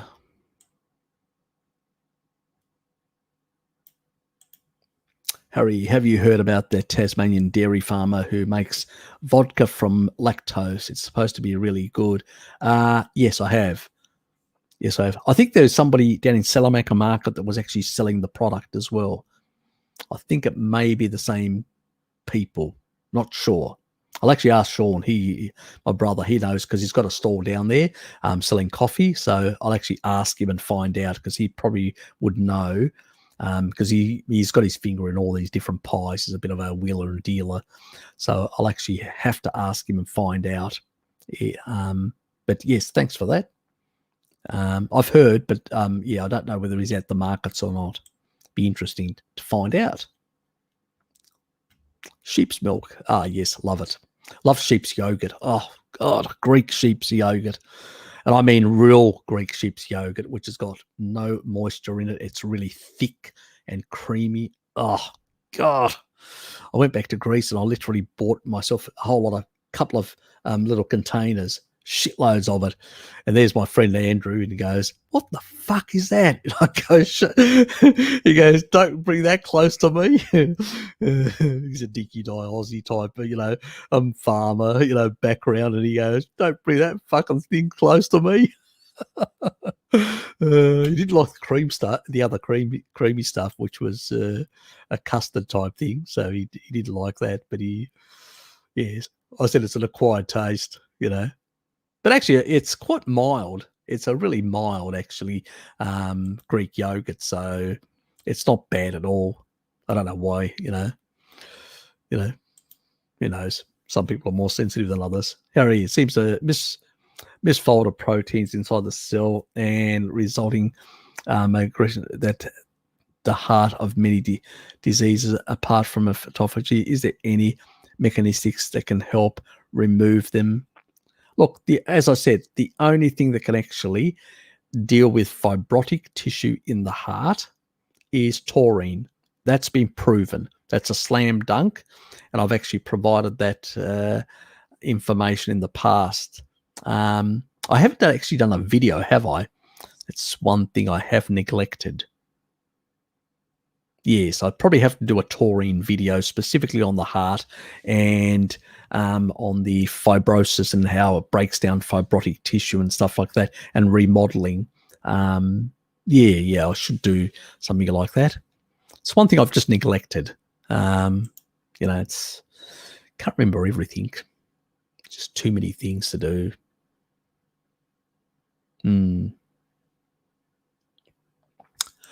Yes. Anyway, we move on. South Africa uses ivermectin for cancer treatment as it forces the cell accumulating apart. I didn't even know that. Thanks, Robbie. I'll look into it. They actually use it for cancer therapy. Okay, I wasn't aware of that. So yes, there you go. Thanks, appreciate it. I'll look into it. That's interesting. Because I do have an upcoming cancer protocol with a few other things. And if that has actually some efficacy, I'll probably throw that in as part of that protocol. So thank you very much. Heart palpitations, like beating hard, even skipping beats, and like normal when starting carnival, also feeling irritable and got a headache and feeling tired, also haven't been sleeping. Daniel, you could basically have gallbladder issues. That sounds like a gallbladder issue. Sometimes the gallbladder can actually, because it's very close to the heart, it can actually irritate the heart. So you can actually have like sludge or some irritation to the pancreas, and the pancreas, which is just right under the heart, can actually irritate the heart and cause some of these things.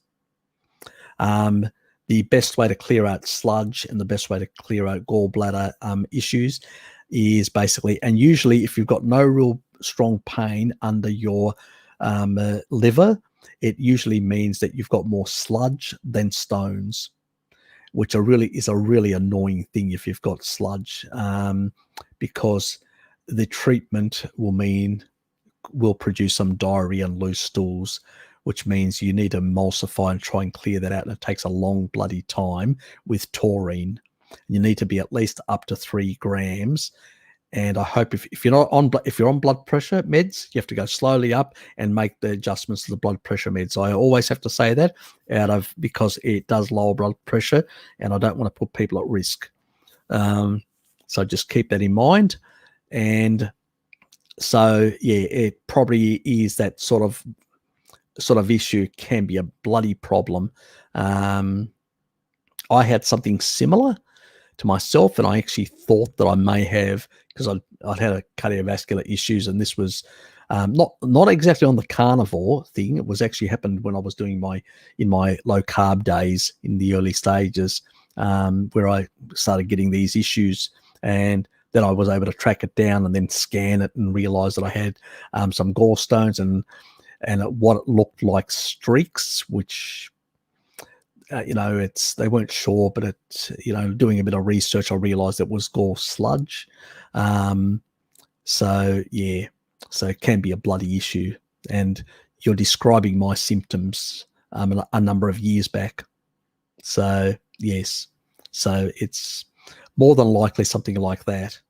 And headaches and all that, and feeling tired. And I also had problems sleeping because of severe headaches. And I had to massage under my rib cage. I had to massage on both sides, softly, laid back and massaging those areas to try and actually loosen things up and let them flow better. So yeah, I don't envy you. I've been there.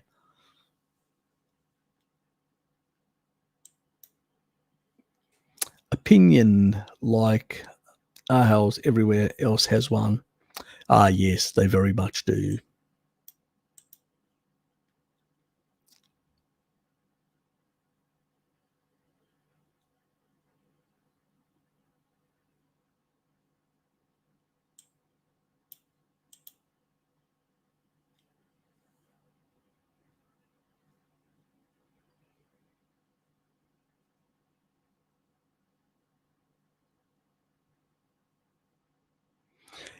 Yeah, look, cardiac anxiety and all that. You know what?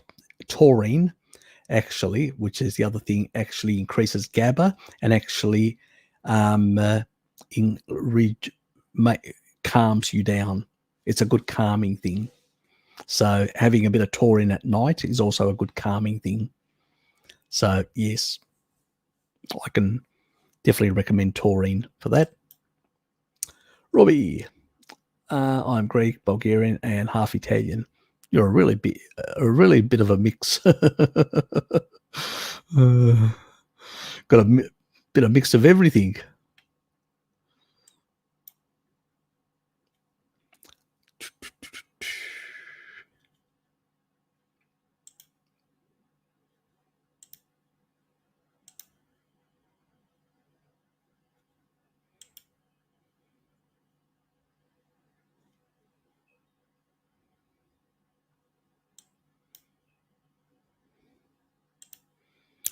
Elizabeth, good to see you here. You're late. What do you do? What is that? What do you think about iron overload as it is? Is it possible? Potentially.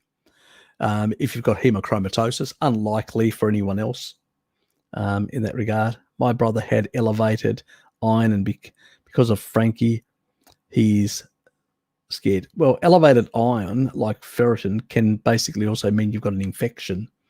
You've got a reason why your body's actually storing away, because it doesn't want to give it to bacteria and stuff like that. So it doesn't necessarily mean overload. It just basically means that you're storing more of it because there could be an underlying infection. It's a protective mechanism. And you can know that if you've got an infection, because you'll have two effects. One, cholesterol will be lower and your ferritin will be very high, and that will be a giveaway sign that you've got an infection. So get him to check both of those, and and tell him to stop worrying about, unless you've got hemochromatosis. Even hemochromatosis people, basically, that go on a carnivore diet actually resolve their hemochromatosis. I think it's more basically some of the regulations of the actual,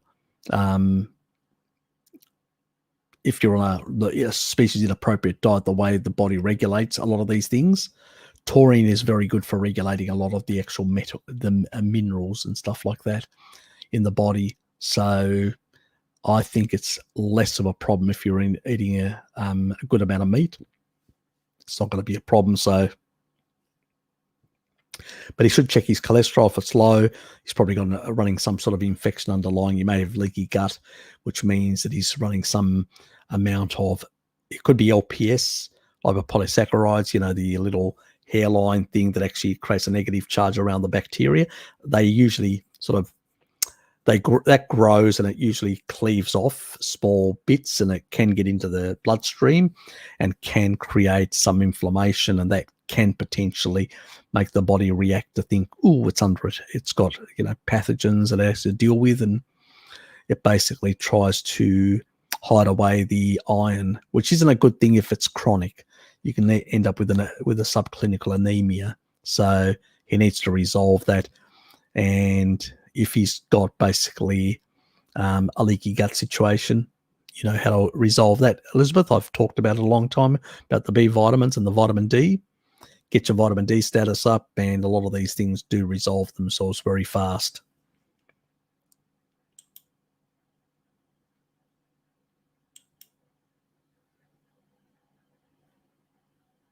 Yep, not a problem. I'll take a look at that tomorrow, because right after this, I'm going to head to bed.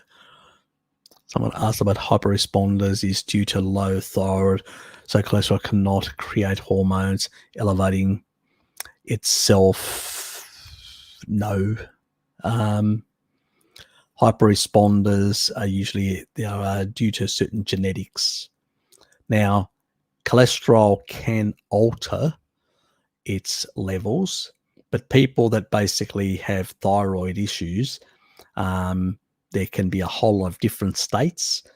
In some thyroid conditions, cholesterol can go up. In some thyroid conditions, the cholesterol can go down.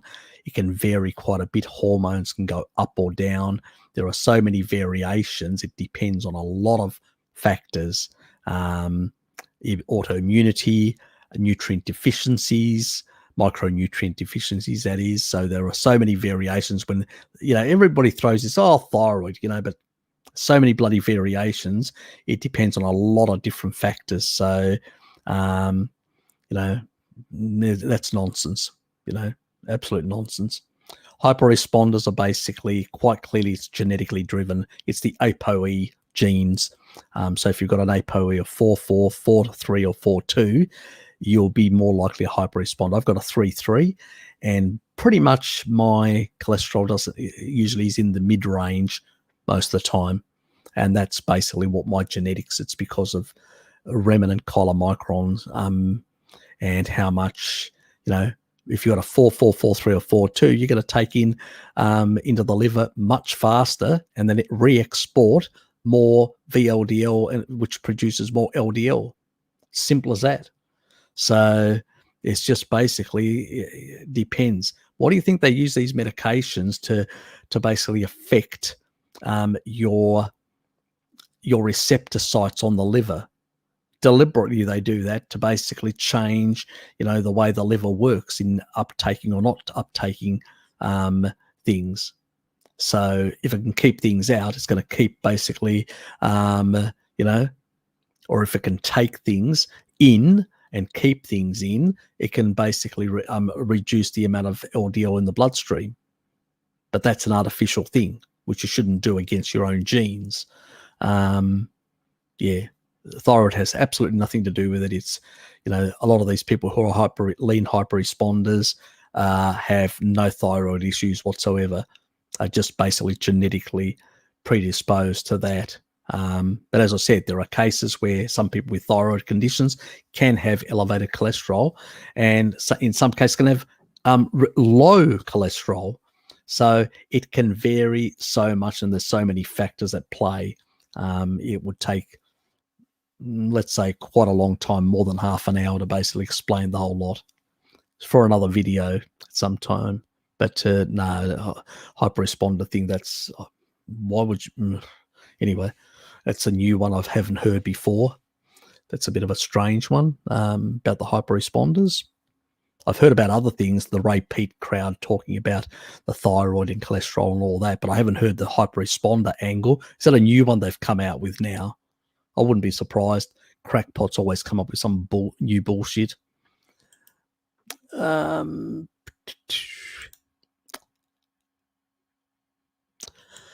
That was about the other thing. We're getting close to 3.5 hours, and I'm going to be pulling the plug. So I'm just going to move through these quickly. See if there's anything juicy. G'day, Loki. He's woken up.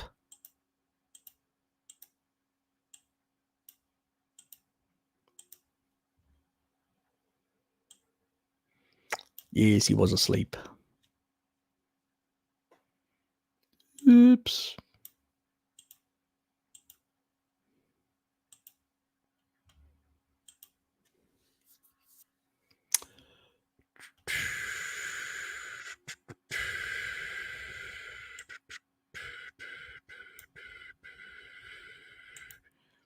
It's a long one.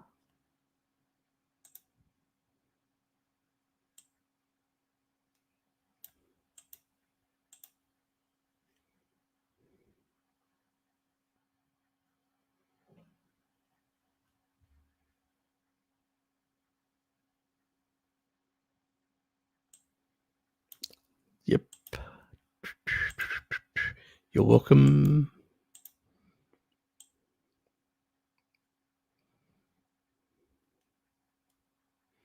Just click on every. All right, good to see you, mate. I'm just going to click right through until so they at least they get put on the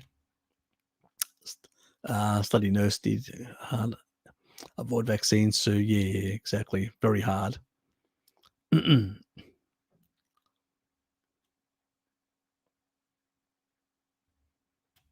Don't get the Pfizer, get the other one.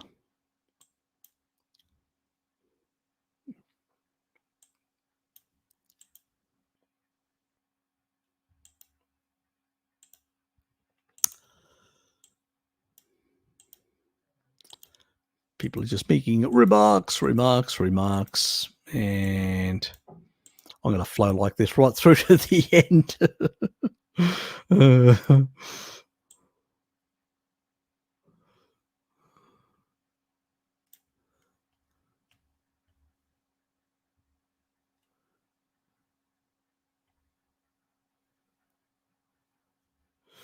Not a problem, mate. Yeah, it's a bit of a crazy world at the moment. Everybody's sort of locked up in their respective states. That was about the vitamin D. Didn't realise I was that behind. Bloody behind, aren't I? Oh, God almighty. That's why I'm going through quickly now, like a mad dog. Just, what was this? South African over 6,000 patients treated with 0 COVID deaths. Doctor, okay, good for him. Hope he's using vitamin D and ivermectin and other things like that. I suspect he is. That's why he's getting good results.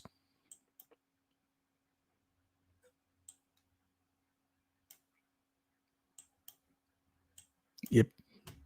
He's gone now, so I'll just say good night. But anyway, he'll hear it.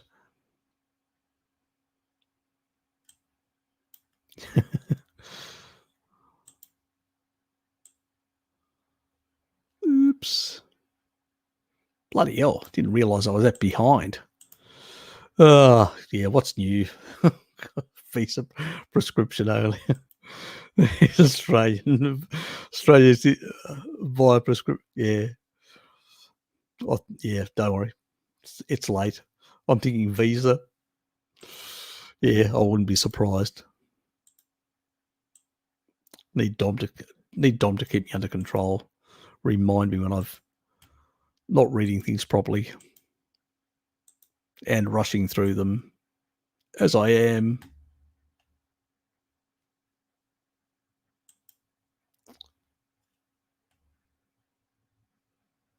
You're welcome. Yep, and definitely thank Dom for the info because he did the research to try and find that information for our community.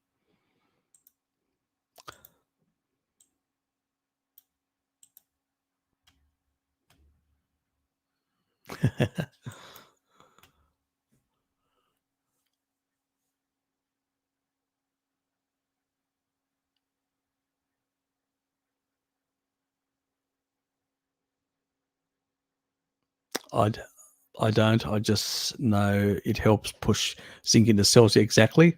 As anything I can do to reduce me taking COVID to my wife, you'll do it. Look, the thing is, the end of the day, Robbie, you basically just need to have those ready to go, so to speak, so that at the first sign of a respiratory issue, you then use a quercetin and the zinc lozenge, the chewable one, together at that point. But you don't need to do it before that point. You know, as long as you're eating a species appropriate diet, getting enough animal foods, enough zinc, and all the different stuff.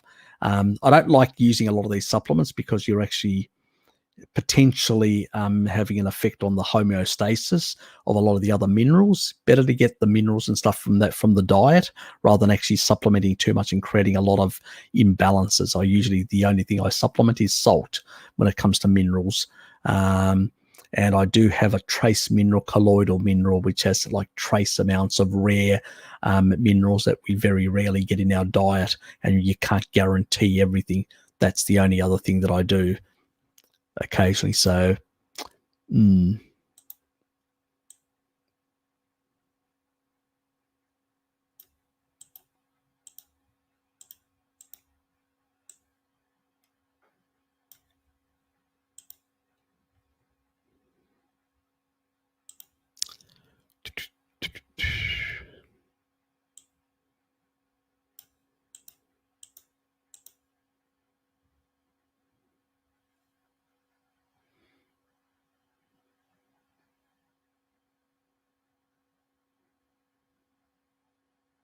exactly.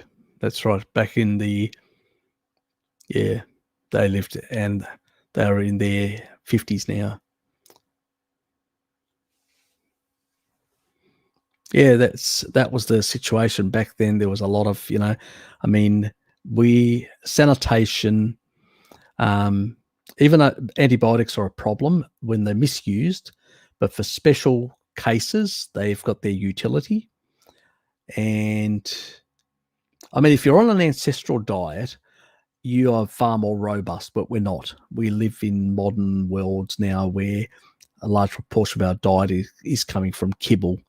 Even back then, you're still getting at least a third of your diet, and that was an issue in itself. We were never as robust as our early ancestors that were more carnivorous.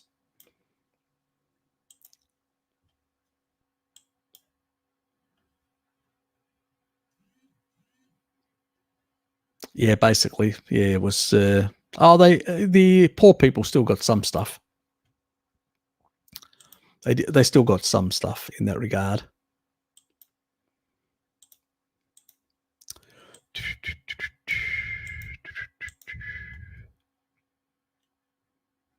Yeah, it is made by specific bacterial strains, and only those cheeses that use it actually end up producing 100% MK4. I forget their names.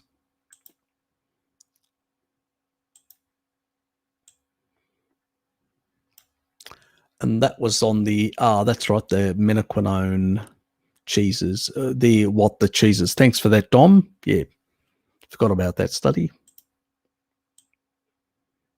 I actually used it in one of my earlier videos, I remember, but yeah, that was a while back.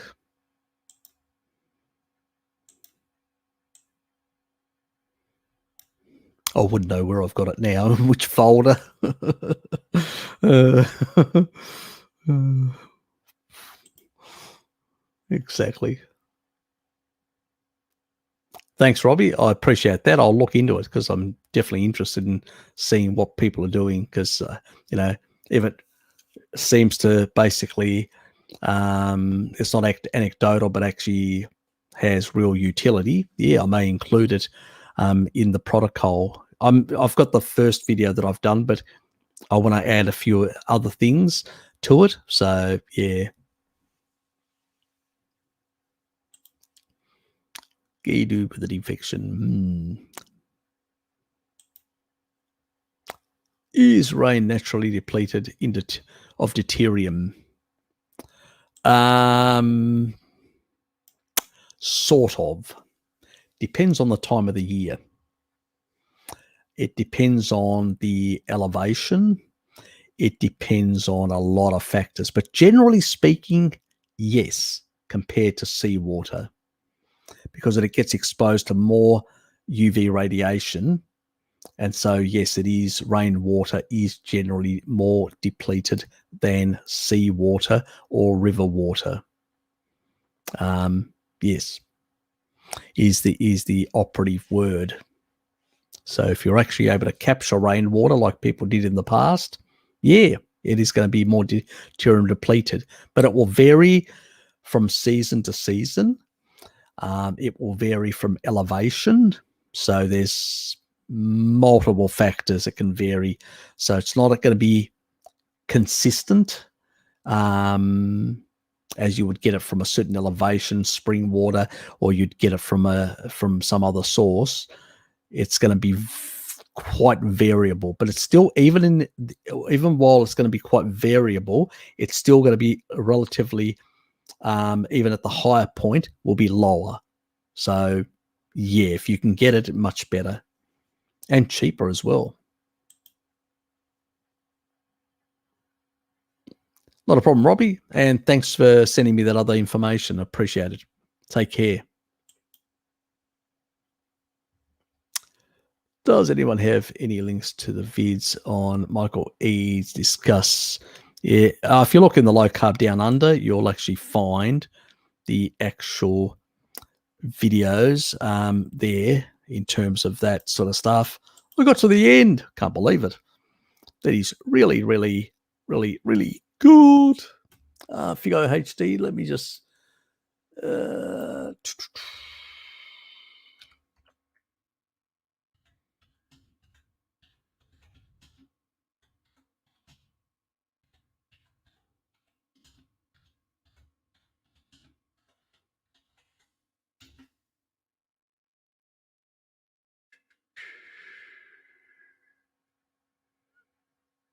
I think it may... Was it? Not sure whether it's this one or the other one. Just give me a second. Yeah, see you, Dave. Good night as well.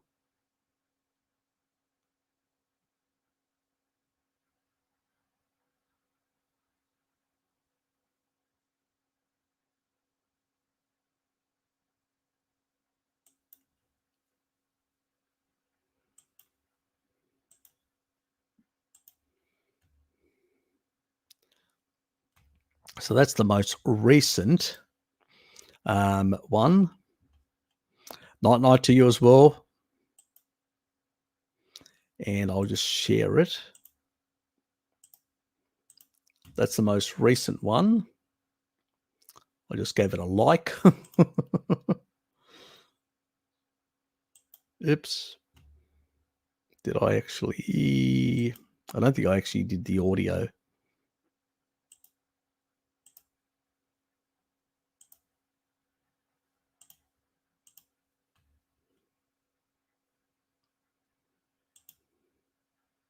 Now let's switch gears a little bit and go into stable isotope analysis. And I'm going to really...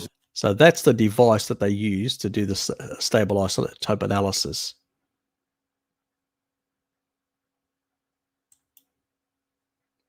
And there's the levels that you find.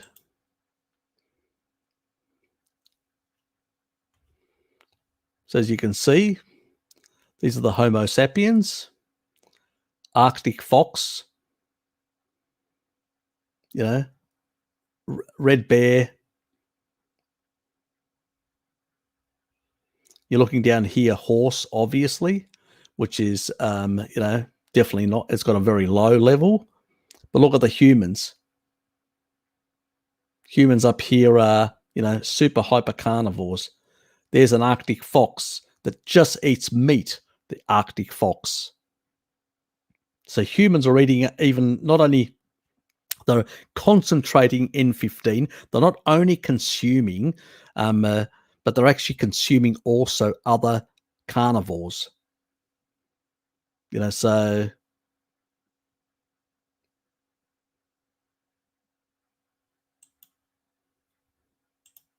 They show that really. So that's a glyptodon. So that's a sort of mega beasts that we were hunting. We hunted them into extinction. These are the sort of animals, extremely very fatty. So that's why the brains of humans shrunk in this period, down 10%. As the mega beasts started depleting and we populated, moved out into the rest of the world and increased in numbers, the competition between humans basically was meaning that we're getting less and less pickings, which meant less and less energy to sustain larger brains. So our brains slowly started shrinking over a number of thousands of years as we depleted our food supply. And then eventually we started using some wild tubers and fruit and stuff like that seasonally. And then eventually we moved into agriculture and domesticated animals and all that in order to get the nutrition, because we were growing in numbers and the environment couldn't sustain us. So two things can happen in that sort of situation. You either outgrow your environment or you adapt. And the way we adapt is with our smarts. We adapted by basically developing new food sources. Problem is, some of those food sources were good, like the domesticated animals. Others, like grain agriculture, were very detrimental to us. And now, like for a long time, when we used them in large amounts, we had more health problems. When we used them in less amounts, we had less. So, yes, and the rest is history, as they say. Anyway, guys, I'm out of here. It's 10 o'clock where I'm at. I need to get to bed. I've got work tomorrow. So thanks for being here. Appreciate it. Before I go to bed, I'll release the other thing that I was doing earlier on the vitamin D in the gut. So get that out, and I will see you lovely people next week. I will try and actually get some stuff out. I'll also put up the Zoom meeting get together for next Saturday. So I'll set that up, and then I'll send I'll do an announcement sometime this week, and then I'll basically provide a link to it. So it'll be like probably a premiere thing that I'll do. It won't be a live stream, just a premiere type thing. And then I'll just basically place the info there about the and if people want to come and join and just for a couple of hours and just sit around talking shit on Saturday night here, and it's stateside, it's early in the morning.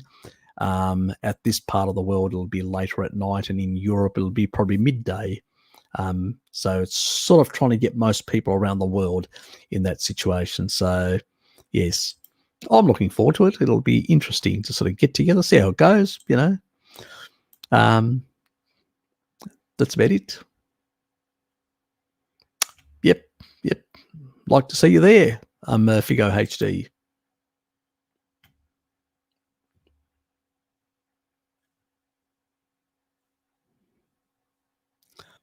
For boron?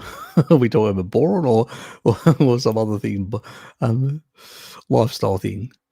Anyway, I'm out of here. Thanks for being here, and take care, and I will see you guys later. Good night and good day wherever you are on this planet.